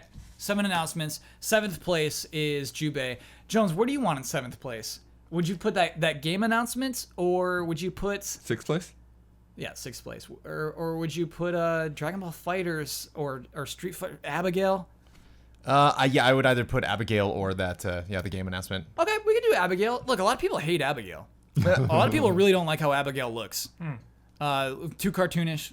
Too silly. And they kind of botched it too. I mean, like to come out afterwards and be like, and clarify what you were looking at. Okay. Right. Yeah. All right, Abigail, you're That's number kind 6. of a bummer. I mean, I thought it was a woman, so right. Lots of confusion going on. Lots of confusion. Do we have an easy number 1, the most significant? It's got to Tekken 7 be good. Marvel vs. Capcom Infinite, hands down. Hands down. Hands Those down are for all me. characters that were in the last game, right? Except for Jeddah, the guy for from Jeddah. Darkstalkers. But 3. we're talking about are we talking about evil, or are we mixing all that other stuff in? We're mixing everything into the pot, baby. Okay. For me, it changed the way I mean, it's kind of unfair, Nemesis and Mike Hagar there for me, but it just changed my perception of the game, and I think that's very significant. Yeah, and you know what? I don't think it's just Huber. I think the internet is slowly turning around on that game. Like when the roster leaks and everything came Yeah. out, and then that E3 build or the initial roster was shown. Yeah. You know, People are down. I was confused. I was Yeah. like, oh, this is it? Like, you look at Yeah. Marvel vs. Capcom 3's roster, it's huge. And Yeah. you're like, is this the Right. game? This is it. They're shrinking it down maybe to have it more balanced. So by throwing in, you know, some... Still, though, Huber, you're going to put that above a whole new game announcement like BlazBlue Cross Tag Battle? No offense to BlazBlue, but I think Marvel vs. Capcom is... Blood, are you going to let him have this one? You know? Number 1 goes to Marvel vs. Capcom Infinite for announcing a bunch of old characters and some Jeddah that you've never even heard of before? Blood, have you heard of Jeddah before? I mean, you being in that BlazBlue game is pretty awesome, too. But if they come out with, like, a Persona 5 character, maybe... Yeah. No, I get it, dude. It's a lot of drag and drop. Because you is in, you know, the Persona arena. Yeah. It's a lot of drag and drop right there. I get you. I think you could maybe gauge it too on like, could you have made that guess before Evo? Like if we were all making bets on like the announcements that would be made, like you could probably get to that Darkstalkers character in Hagar and so forth. Whereas like, who on earth would have come up with those characters in a brand new game That's fair. that's Yeah. crossing these different franchises? What's interesting is that coming into Evo, there was a rumor that it was just going to be a Ruby fighting game. Oh, That weird. was the rumor, is actually like, why would they waste their time on just a Ruby? And so it's actually just like, oh, no, it's just a character in this huger thing. Yeah, come on, Huber, we got to get that number 1. It's a game announcement. A whole game announcement. He's not having it. I think there's no outstanding winner. I think they That's both. I think they tough. both have negatives. That's the whole point of Rank through I Significance, just... Jones. Like, Marvel vs. Capcom Infinite is so much bigger than that game. The game is higher profile, but Significance. the announcements to me are not of the game. Right. So it's tough. Okay. Like, yeah, it's tough for me. All right. Blood? I'll go. You I guys. think me I something, think man. I think We'll go I think ahead. of Marvel. Yeah. Oh, it's going Marvel? Yeah. Okay. Yep. That is going to be controversial. Marvel versus Capcom Infinite's announcements, the most significant of this list. Okay. Showing old characters. So do we give do we give number 2 to BlazBlue Cross Tag Battle, or do we give it to Tekken 7? I'm fine with BlazBlue. Tekken at 3. sure. Great. Tekken number 3. Okay, and then so we have Dragon Ball Fighters, and we have the Arika game left. Oh, well, Fighters has Fighters to be above above that. Yeah. Okay, all right, cool. And so there it is. The significance has been ranked, and thus ends Rank the Significance. People can finally put Evo to bed. People have Yeah. been hanging Yes, I know. on our analysis of those Exactly announcements. how significant were those things? So yeah. there you go, Feels everybody. good. It is You're now welcome. time for Love and Respect.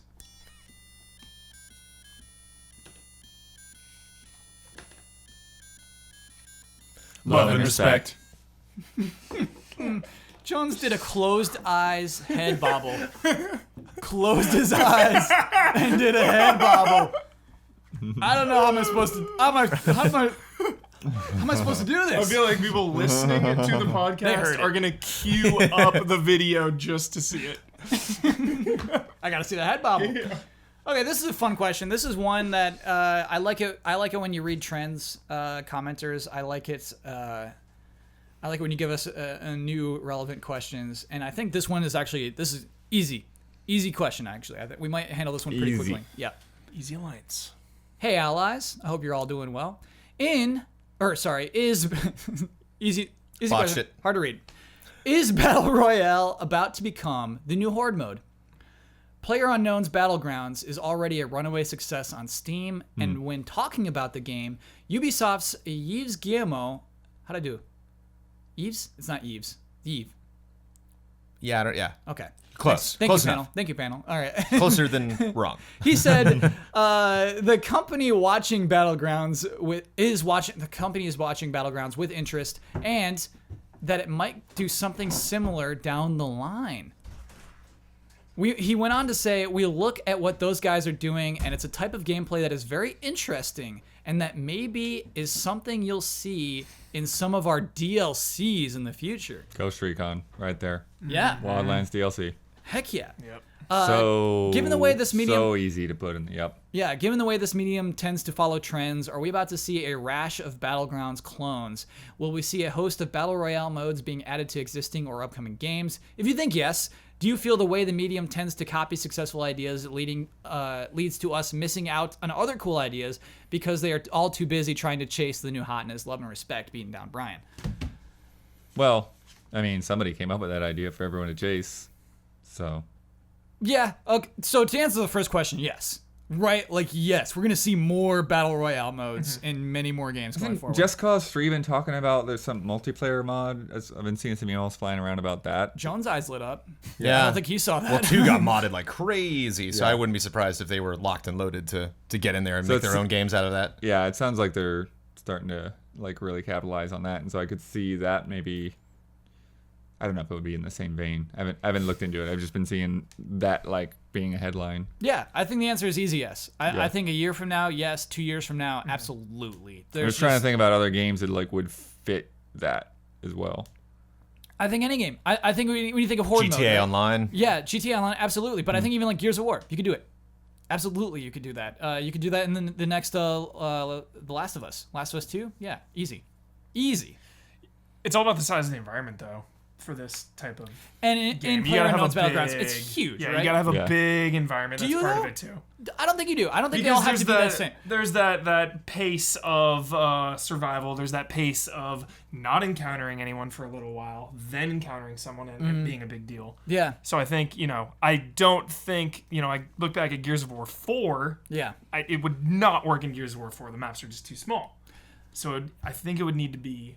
So I think it could, Huber. I think it'd just be much more fast-paced, and I think that's what they would want. I don't think Gears of War 4... So you just scale it down. You make like a smaller, more action-packed Gears of War 4 doesn't want you hanging out in their map for 45 minutes. They don't want you wasting all that time on one match, and I think that it would be adapted to a lot of different things.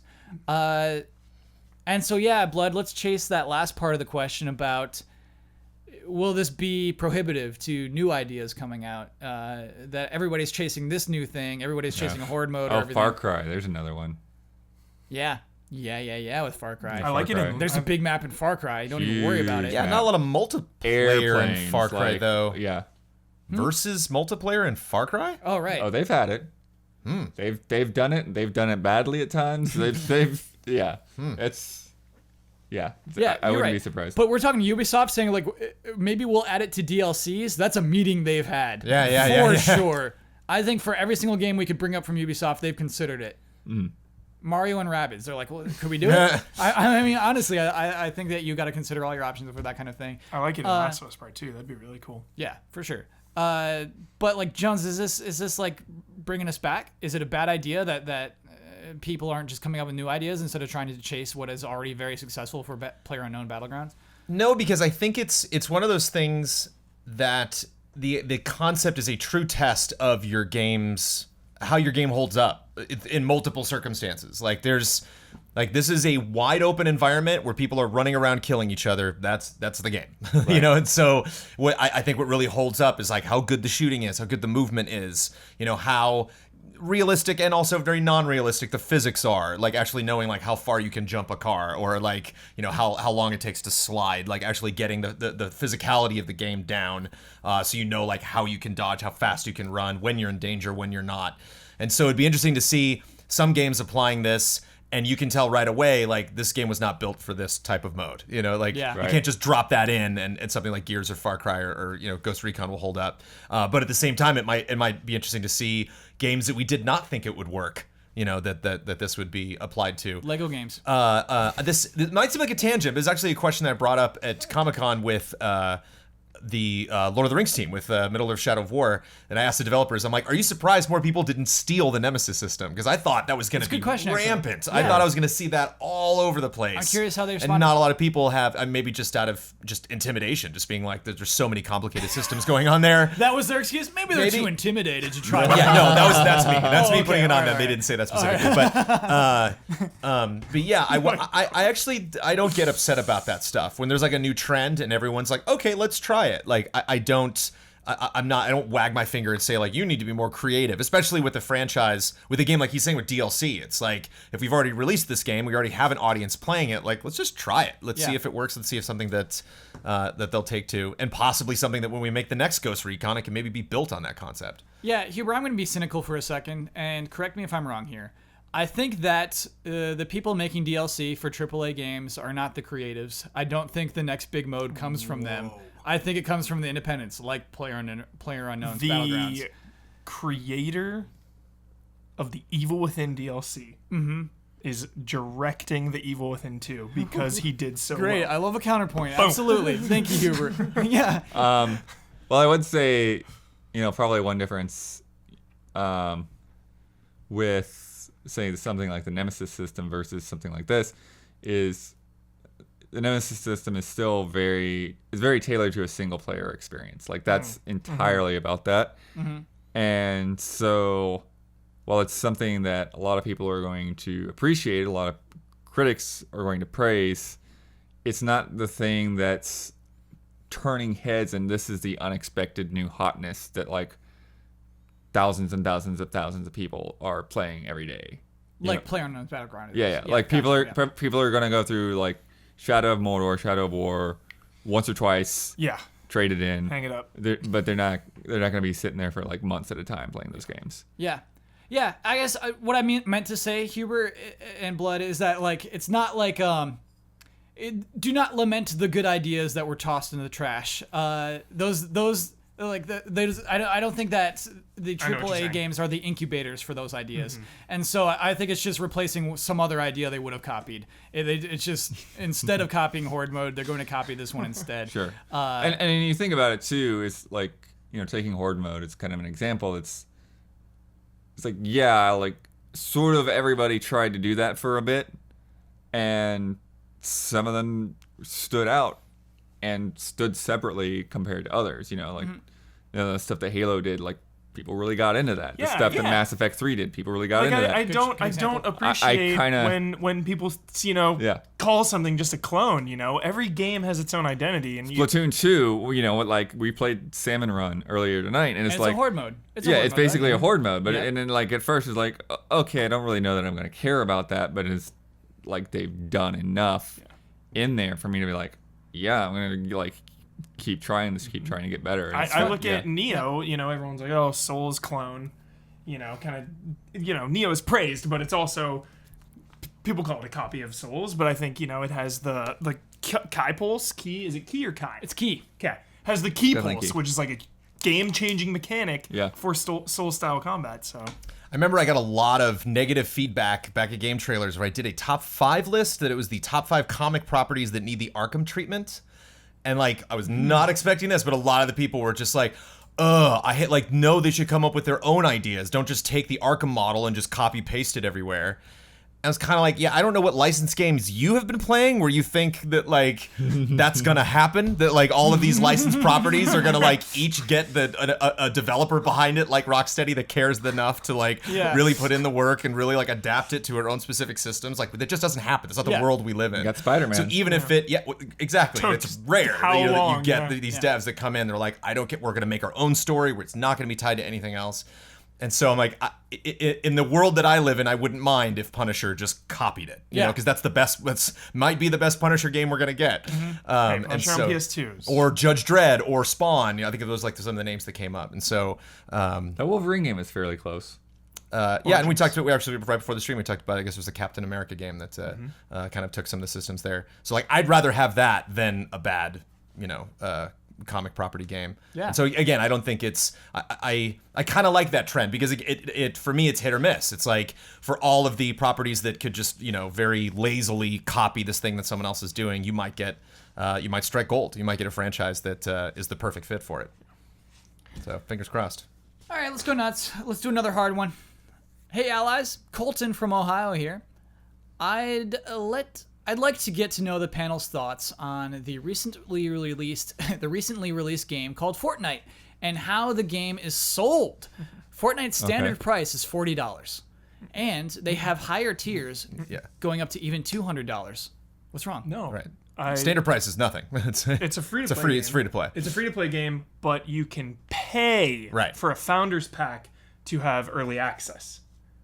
It had an early access period where you could buy the game and play 4 days early. Right.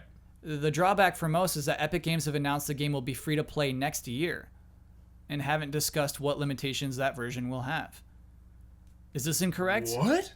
Is this letter incorrect? We might have to prove it ticket right now. Whoa. Yeah. I am 95% certain that Fortnite is free to play and that you could drop money early to get early access.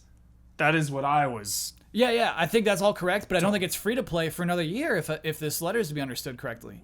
The game is sitting on my PlayStation 4 right now. I have not played it yet, and I did not pay to download it. So I'd be surprised if I boot the game up and it says I can't play it. Maybe we pump the brakes on that letter for a second. Yeah, I would imagine that's an error message. But I'll be perfectly honest. I am a little bit confused because there was I was allowed into a preview event that had its own embargo information based on like what you could play and stream. According to Wikipedia, a paid early access title on July 25th.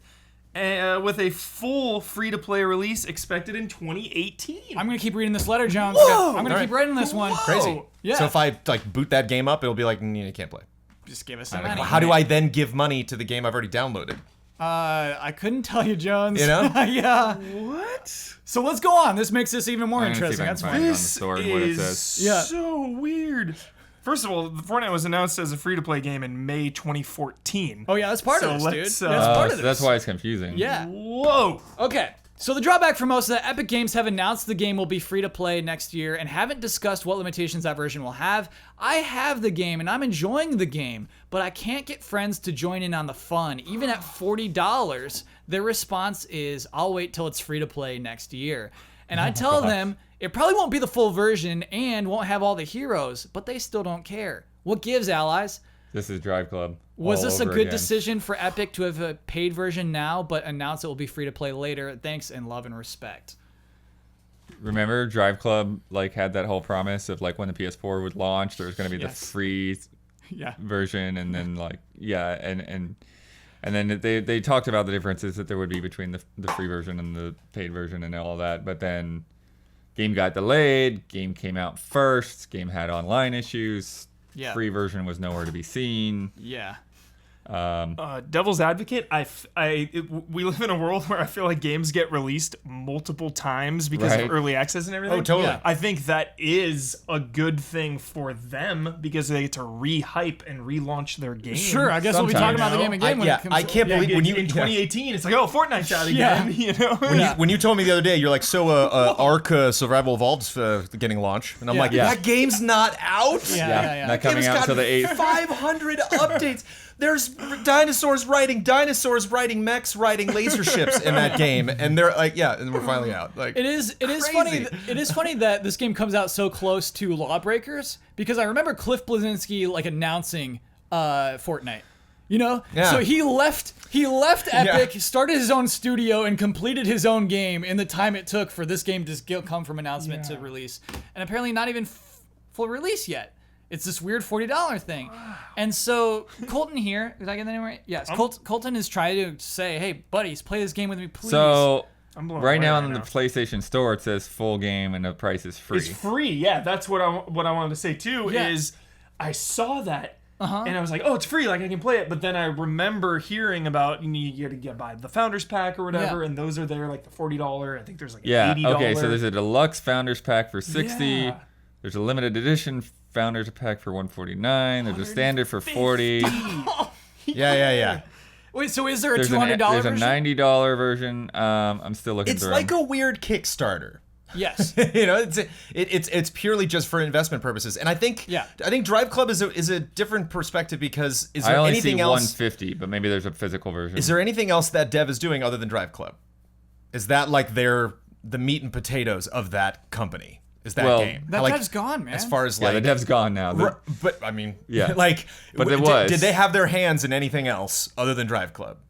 Was there anything else that if Drive Club doesn't work, at least we have this to fall back on? Oh no, because Sony owned them. They were good. They're like, okay, we're set. No big whoop, and then it's just I think Evolution did have a hand in something else, but I can't remember what else around. Because the attitude I got, I didn't get to play it at E3. Was it MotorStorm? I mean, they did MotorStorm before Drive Club, but I'm trying to think. I feel like they did. something else, but I don't remember. Fortnite exactly. had a presentation E3. We didn't get to play it, but the attitude that they had when they were announcing it was very like, I know you probably look at Epic and ask us like, what are you doing? Like, it must seem very bizarre how we approach games. We talk about games and then we don't release it for like 3 or 4 years. They're like, but if we have a concept, we want to work on it, and if it's a concept we like, we want to bring more people on the team to make it as good as it possibly can. And I've seen Fortnite make a lot of shifts in style, and I think when it first came out, there weren't like definitive characters. And now that it's launched, there's like 4 very specific like archetype characters that you could play as. And so I see that game having evolved a lot, and I think they want to still do that, where it's like, if you want to invest right now and play it right now, you can invest and we'll make this game better. So when it finally goes free to play, it's a game that we think we can bring in people that it's like there's no reason you wouldn't want to play this for free, because it has 6-8 months of this kind of like bizarre launch window behind it and this financial support. Okay, so on the main page, because Epic's doing so many other things, it's not like they're putting all their eggs in this one basket. This is why this is completely confusing. Okay. On the main page where it says free, add to cart, in the description, it says, note, a Founders Pack is required to play Fortnite. Crazy. The early access season begins on July 25th. So it's not even really out. Okay. It's early access. Yeah, that's what the 4 days early. Yeah, is how we started. It's just a weird. No, it's not just the 4 days early. I mean, says the early access season begins on July 25th. I heard there was like a 4-day thing. That's where I'm so confused. Yeah. It had an early access period where you could buy the game and play 4 days early. Yeah. Yes, but it's an early access. But it's still early access it's still right early now. Access. Yeah, even after the 25th, it's still going to be early access. So there was early access to the early access. Yes, there was early access to the early access. We got to the bottom of it. The reason it's so weird is because with Kickstarter, with early access, you usually get a discount for the game. You know, it's cheaper. When the game eventually launches, the price comes up. This is weird because it's inverse. You're paying to play what could possibly be an inferior version because the game is going to get better as it comes along. Yeah. And those people are going to get the game for free. Yeah. So it is a really weird situation. Yeah. If you strip everything away, it's a fun video game, and the pros are you're getting it months early. You can play this now. If you don't spend any money, you have to wait, however long, but it's just a really unique, weird situation. Yeah. And I can see it from so many angles too. A business decision of like, all right, this game has gone through we need money, a lot of troubles. Like they need that influx. They need a lot of people to play and give feedback too. Yeah. These early access, like the game is going to be shaped by these players. But they could have just had a beta. They could have had a free beta. The thing is, they need money. Totally. Jones, I thought of Silicon Valley. I thought of we need money right now. Like, what do we sell? It's like, well, just sell what we have so far. It's like, yeah, that's kind of what they're doing. Yeah. Sell the box. And so I think they are. And it's hard to say this is bad because the majority of the audience will play a better game. And so, hey, if you can afford a $200 version of Fortnite, you're helping out the developers when you're making that purchase. And I think you're aware of it. That's why they call it something like a Founders Pack.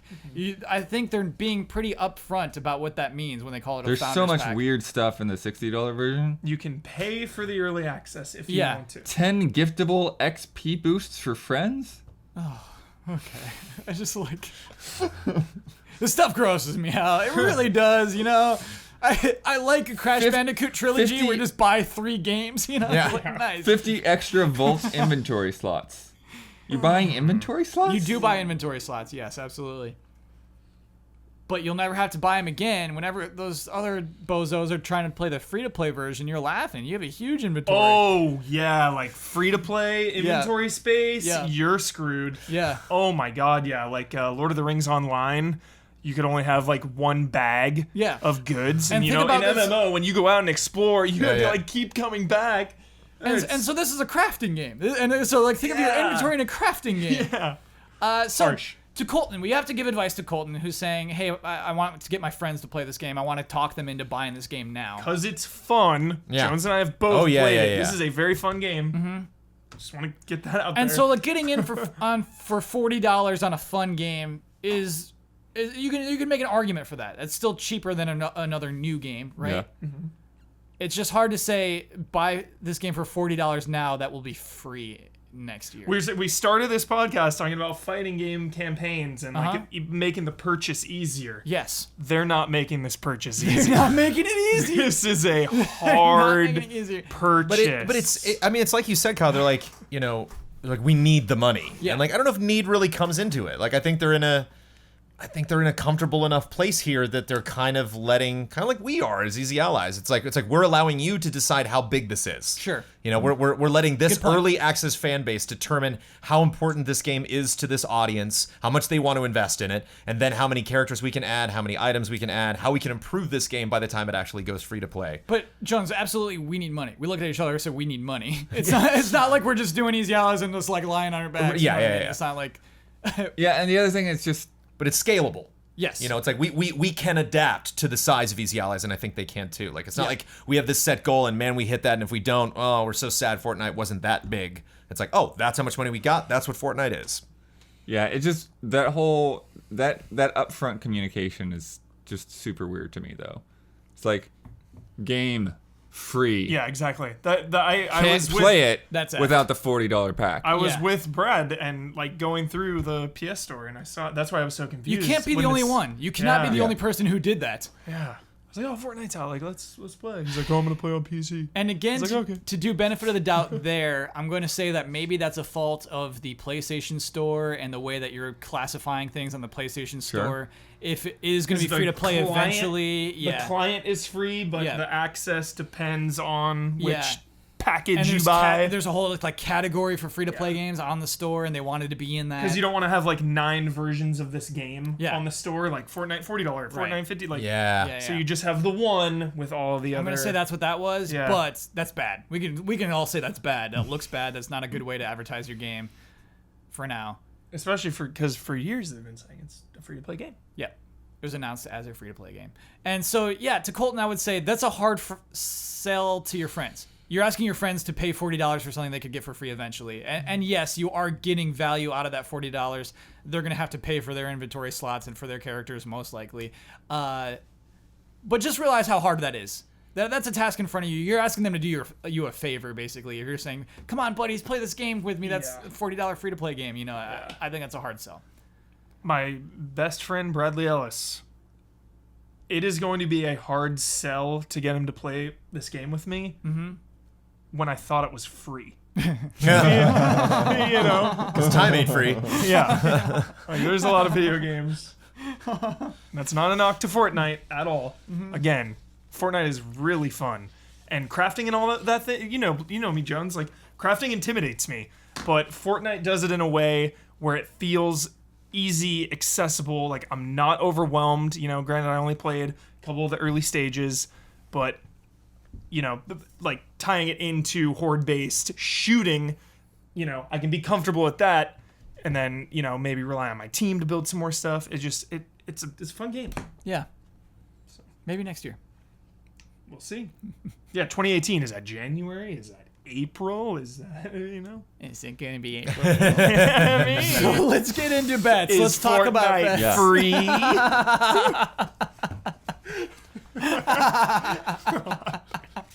It's free to download. Go ahead and download it. We're not going to stop you. Okay, let's talk about bets. Next week's bet, Dino Frontier, will be released on Tuesday, August 1st. My most anticipated VR game. I'm so pumped on that. What will the file size of the download be, Jones? I did no reference on this. Yeah. Me neither. Oh boy. 2.4 gigs. Nice. Wow. I went almost double, 4.6 gigs. I went with 5.2. I went with 4.1. Look at the low. I'm Okay. really surprised with how close we all are. And now Yeah. for Don's bet. 3 gigabytes. 3 gigs. By the way, what do you think that is? Is that a Dino? T-Rex stuff. That's a- Oh, yeah, for it's a Dino T-Rex, Frontier. yeah. I get it. Okay. Oh, and I think it's kind of a brand. I bet that's like a. Well done, Don. Let me lock those in. That was on the backside. I don't know if people saw it. Oh, I mean, they can't, regardless. Yeah. That's just a tiny. That's 4 pixels. Okay. Sorry. Let's talk about last week's bet. Splatoon 2 released Friday, July 21st. We started an online match. We held forward on the left analog stick. We did not account for motion controls when we made this bet. How many seconds until we die? Jones, you bet 21 seconds. Michael Damiani bet 19. Bradley Ellis bet 40. I bet 11. And Don bet 13 via text. Damn. Don't feel too comfy about that, but we did it. The actual time it took us to die, 41 seconds. Bradley Ellis, Go so Brad. close. He was panicking. Well done, he was Brad. so nervous about that bet. He was like, oh, I always go too long. I went too long. He was feeling sick. Nice, Brad. Nailed it. Well done. We basically walked against a wall for Yep. most of those 40 seconds. Yep. You nestled in a corner there. I was nervous I was going to go on for minutes. Yeah. But Yeah, you know what? The way that I start a match is you normally just like painting my own little corner and making sure that there's no splotches that left unpainted. And I realized this could go on for a while. Our character could live, and yeah, it certainly did. Well, what's funny to me is if it weren't for the motion controls, you were walking into like basically a drawbridge. So you would have been walking into a wall, but then it would have released you. Oh. But we didn't get to see that. We just the motion control steered Kyle into a corner. Release me. That brings Purple Platypi to 12 points. Very good. Red Eagles, 18. I was told there is a caca in the movie trailer for the Lego Ninjago film. But there's a caca in there. Oh, somebody says caca. More than one person tweeted that at me. The reveal trailer's so good. For the movie? Yeah. Played the game at Comic-Con. It was fun. Ninjago? No, the Lego The Ninjago trailer movie is game. cool, actually. So I didn't see the more recent one. With Which like the one? mechs and stuff, and Yeah. they come in like the reclining chair, And they're like Yeah. doing like dad jokes and looks stuff. cool. It looks funnier than the Lego movie and Lego Batman. It's like you have a very clear idea of what this world is. I totally dig that. Is it in the same universe as those or no? I don't think so. Okay. I don't think so. Cool. Otherwise, we got to deal Good, with good. like Will Self-contained, Ferrell. yeah. Yeah, like he's not. Will Ferrell is not in every Lego movie. Ripped me right out. Oh, I'm still so mad about it. You imagine Lego Batman is just like, oh, what are you doing with these Lego toys, son? Like, oh, how could you? Oh, that would make me so mad. Okay, all right, reel it back.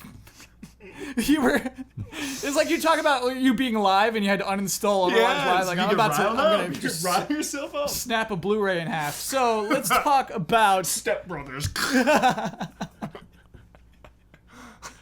like it was his idea. Like you saw the script. It's like, hey, let me get in touch with them. I have an idea for this. Okay, let me talk about Easy Allies. Easy Allies is a group of conspiracy theorists in search of the Heffalumps. We do lots of videos about video games. We love video games. We do podcasts like this, but other podcasts. We do one where we just talk about the games that we've been playing this week. Frame Trap, look out for it. It's very good. Do you have to be out the same day as this? Yeah, it might be. Friend Code, we have a Nintendo podcast. We have many podcasts. We do reviews. We do previews. We got a lot. We score trailers. We put up a preview just today. What was that? Uncharted? Uncharted. Yes. The Lost Yeah. Legacy. Yeah. Yes. So that's cool. It's cool. We do got- previews too. Another one coming out later this week, which, depending on when you see this, may already be up. Got another one coming out beginning of next week. Cool. Got a Pyre review. Got a Splatoon 2 review coming. Stuff. Just stuff. Video game stuff. It feels good. Lots of streams. Yeah. Lots of live stuff, too. Yeah, I didn't even mention streaming. Yeah, so Easy Allies does a lot of those things. Go to easyallies.com to see it, to see the breadth of what Easy Allies is all about. And if you're interested in supporting it, I think we mentioned a few times within this podcast itself, patreon.com/Easy Allies is how we are funded. It's how we exist and continue to do these things, all of these things. The full breadth is possible because of the benefactors on patreon.com/Easy Allies. Do you have something to add? That was a very assertive Yeah, those $1. Gotta always get those $1 guys. This is awesome. Just coming in there, just showing your support, showing that like you value this in any form that you can. And Fortnite, would it hurt to have a $1 version? yeah. Would it hurt? You'd be surprised. Fortnite, look, just some You just get one inventory 40 slot. Yeah. 40 is. Never mind. For a free-to-play game, though. For a free-to-play game. 20, Yeah. everyone's in. Yeah. Not everyone, but 20 is a lot. We're talking about the easy purchase, making it easier. Making it easy. 40 is nigh impossible. Hey, is that... Hold on. Can we do a timeout? Okay. I've always wanted to talk about this, and I never think about it. Okay. Making it easy. Easy on you. Is that a song outside of commercials? No, it's a jingle. Easy on you. So that song was created for commercials. Yeah. For what brand? Honda? Hyundai? I think it's Ford. Toyota? Toyota. It's Toyota? I think so. Okay, so what? That's their idea for a jingle is making Stuck it in easy your on head. you? They've got you Yeah. for decades. I couldn't remember what brand it is, though. And for decades, dude. Yeah. It's the worst jingle I've ever heard, I think. Jingles. Oh no! I love jingles, but not that one. No. That's a good one. Not That's even such a close good to one. the That worst one's jingle top ever. tier. Quick, what are worst jingles? Cars for kids. I love Cars Oh, for you Kids. nailed it, Cars Jones. for I knew kids. you You know was gonna what? say it. Yes, Jones I changed love my it. mind. I love it. I'm not sure you did it, Huber, but Jones nailed it. I remember Jones talking about like what is Cars Yeah. for Kids. Yeah. Oh, and it's weird when you find out what Cars for Kids is. It's not Yeah. at all what you think it is. It's Yeah. not like, oh yeah, just all kids are benefited. Everybody's just gonna have a better Find a time kid, at give him a school. car. No. You're set. If you don't live in the area, you don't know what that is. That's a song that only plays on the radio. And you're lucky. No, I've Boy, seen are it you on, lucky. when I watch Dodger games at Oh, okay, so 1 in the morning. It's a very LA specific reference. Maybe Google it, but we're not going to sing it for you. We won't do it. We won't give it that. Time in. Let's talk about our goals. Huber, $40 founder pack, and maybe I'll sing it. how'd you do on your goal this week, Huber? I don't know. Did you change my mind on anything? I don't really think so. Yeah. About Marvel vs. Capcom. We had good discussions. We absolutely had good discussions. Yeah? That was good. Okay. All right. All right. Daniel Bloodworth, how'd you do on your goal? You still awake? I've not fallen asleep. Good. I'm starting to question my stream tomorrow, but I think I got to do with that. We all do some sleepy streams. People like those the most. Brandon Jones. What was it? Very nice. I What do you got have it to in, say? but it's not even that I got to get into the podcast now. I got to impress you with it too. Like do it's you got to mean? be good enough for Kyle. Oh, you like when I applaud and Whenever like, it's like whenever I get get something in there, you're just never happy with it. You're like, oh, that was it. That was where you chose to do it, and it's like, yeah, can't I put it in wherever I want to? If it's me, putting a comment on something that I enjoy, it's got to be something you approve of as well. I like a creative maneuver. It's like a JoJo thing. It's like, oh, he did it. It's that kind of thing. Okay. And so it's not always just like, oh, he just dropped it out there. It's like you got to trick me into it, basically. If I get it in, I'm proud of myself. So that's where I'm coming from. Yeah. It's just remembering it is an achievement. I want you to say, Kyle, I'm gonna get you to say this at some point in the podcast. All right, next I'm like, week. No, Jones, I'm not gonna say that, and then just like, oh, he did it, yeah, that kind of thing. Speaking of he did it, I did say fishy again. So what is that? 14 in a row. Good You grief. said 14 in the beginning, so it's like. So that's 15 now. Jeez, Louise. Bummer. Huber, Yes. you're in Brad's seat. You are in the seat of the point maker. The hot seat. The hot seat. You have won the rights and responsibility to share your Twitter handle with the world. You get to promote any Easy Allies video you would like to promote. You get to have the final word on anything you've disagreed with or simply want to reiterate. And you get to sign off with your trademark sign-off. Take it away, Michael Huber. I'm at Michael P. Huber. Video. The Easy Living is coming up. That's what I want to hype up.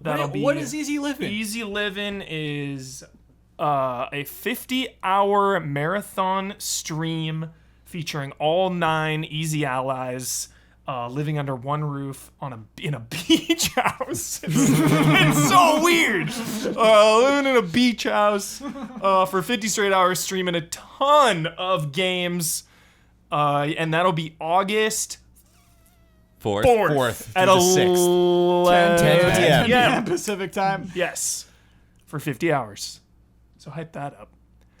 On twitch.tv/EasyAllies. Twitch.tv/EasyAllies. Final word. Abigail is a man, I guess. that was on me. I've said some pretty stupid things in my day, but skimming through headlines, must have missed an important word on that one. Also, another final word, crash. Help me find the words. No, I'm you asking get one final word. What are you doing right now? I'm asking for the support. You want 2 final words? Yeah. I'm asking for the support because me. it came out like I was being presumptuous, saying that there are no hardcore Crash fans I get up you. in arms about the new one. But that isn't really what I wanted to say. I wanted to say that like Crash being remade is like different than remaking something like a remaster? No, you're saying that Crash games are lower quality than Metal Gear Solid games. You said that. You said they're watching, lower everybody. stakes. I guess that's how it sounded. Yeah. But I didn't mean for it to come out that way. So if you're a Crash fan, I apologize. Clarification. No, that's fair. Hubert, don't feel like you're being too sensitive. There are more hardcore Metal Gear Solid fans who nitpick a thing than there are Crash Bandicoot fans. I was simply saying they do exist. Yes. They're not as plentiful as Metal Gear Solid Yes. fans, but they do absolutely exist. But Totally. yeah, it's safe to say they're not. Cool. There are not as many.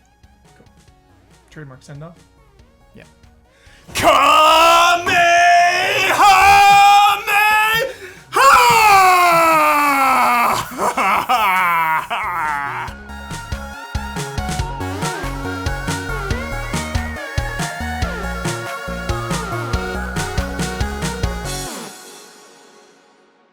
I am enjoying these microtransactions.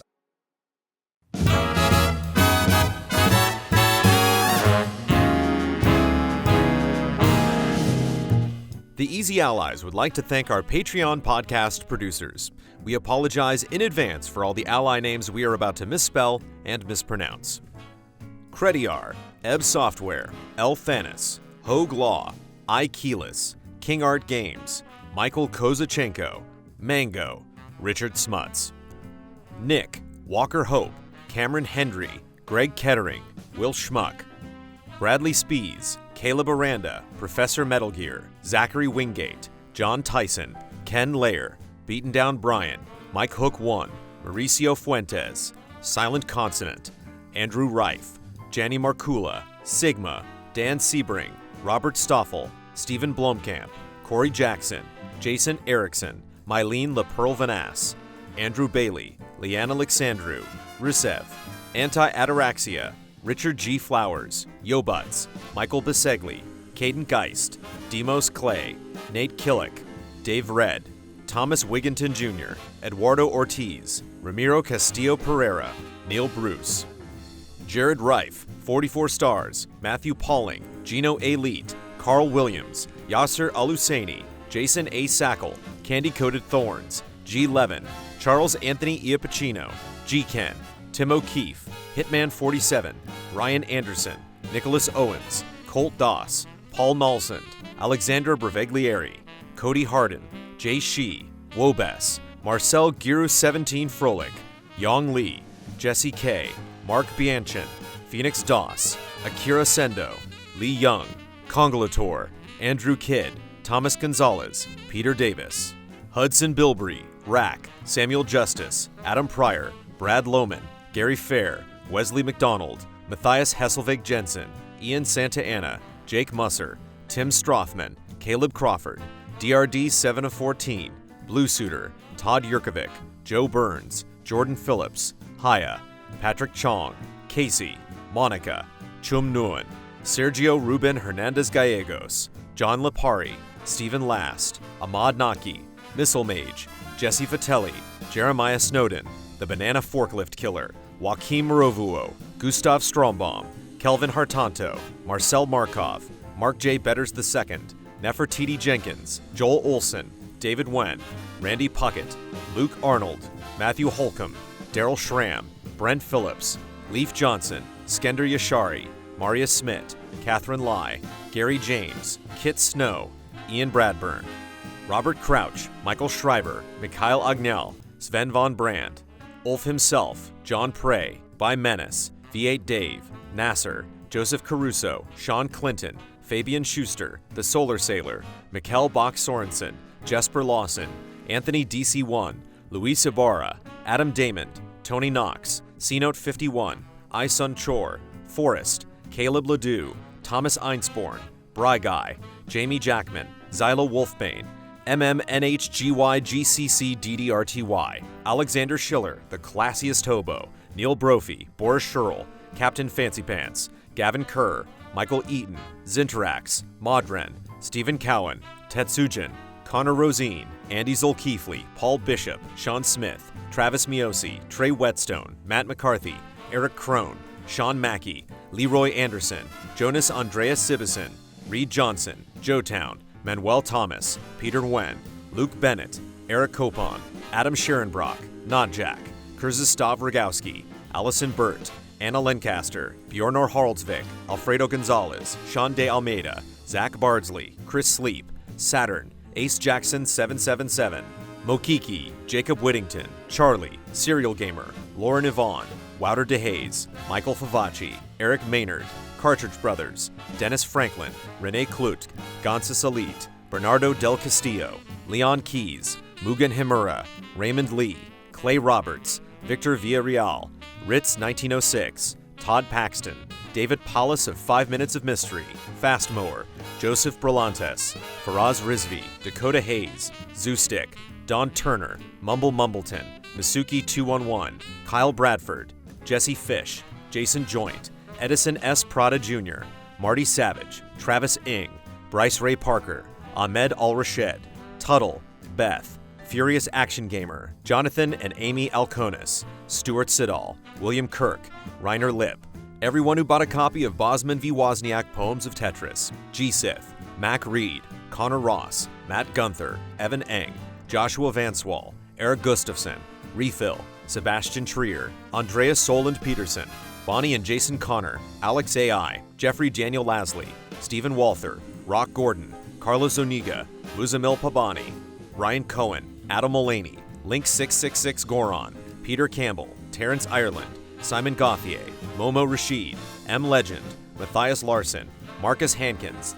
Peds, Justin Wenderoth, Calgareth, Eddie Reisner, Chase Caldwell, Andrew Buchter, Palkin Stirs and Stirs, Rebecca Woods, Barry, Mikey Novak, Ciaran Golding, Adam Henry, Beautiful Kai, Hissapin, Mac Jam, Ronnie, Caffeine Rage, Kira Stenrus, David Kennedy, Durgesh Patel, Rick Argomenes, Kenneth Procius, Mike Calvi, Sarah, Philip Stadler, Anthony Daniel Galvin, Benny Samuelson, Trolls Rasmussen, Daniel Wong, Jameson Anderson, Vincent Foliot, Hutchitron, Ahab, Neobear, Rainier Dennis Bautista, Jordan Eves, Michael Pisano, Tetra Ninja, Alex Glass, Junya Motomura, Mithers, Yaboy Benny B, Sebastian K, Ancient Picnic, Mons Anderson, Elvin Skokheim, Jai Aldair, Kevin DeBolt, Morgan Worth, Sam Sorensen, Matt Ferguson, Michael Tennick, Poogie Boogie, William Heaney, Krister Lundmark, Chris the Pianist, Michelle Nubb,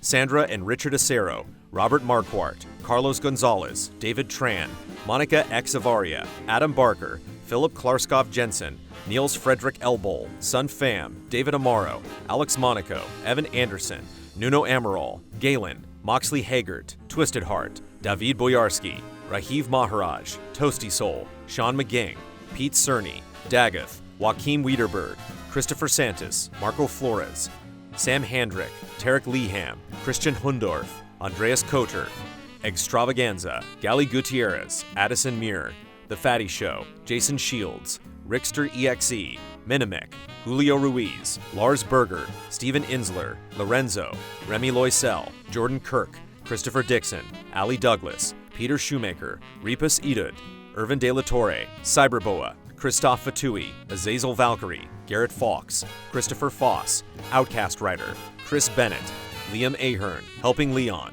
Jan Sebastian B., Self-Confessed Cynic, Franklin Lasley, Roman Udolph, V. Kira Ray, Tristan Howard, Materia Addict, Rob Middledorp, Robert I., Blaster Master, Elizabeth, Miguel Rivas, Alex Lavanier, Justin Wren, Malcolm, Moshette, Adam, Robert Ori Einerson, Christopher Donnelly, Matt Karwoski, Joel Short, Marco Hernandez, Gabriel Heilborn, Patrick Imbush, Andrew Amos, Fat Shadow, Struggler, Tense George, Jerry Mulder, Bunny Chen, Joey and Kate, Raymond Chow, Caffeinade, Ian Anderson, DanPan16, Tongue Surgery, C.S. Lewis, Hasney, Michael Lugaro, Trenton Robeson, Jana, Roy Sung, Kim Monk Vonderleith Haagensen Petersen, Colin Hoylman, Reed Marlin, Evan Anderson, Ali Khan Sunger, Matthew Robles, Shanley Ladia, Dale A. Brule, Rerun, James Blair, Arkham Fantasy, Dale Sun, Philip Higdon, John Ivar Carlson, Spencer Stevens,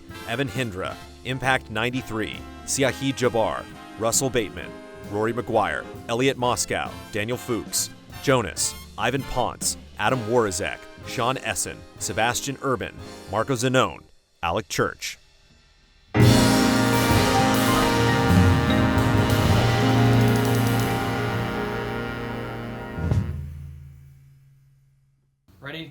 once you see the character move forward, they're gonna become a kid. Oh, okay. So okay. So you're gonna have your team intro, enemy team intro. Now, ready? Wait. Go. Go. Got it. Oh, there's a wall.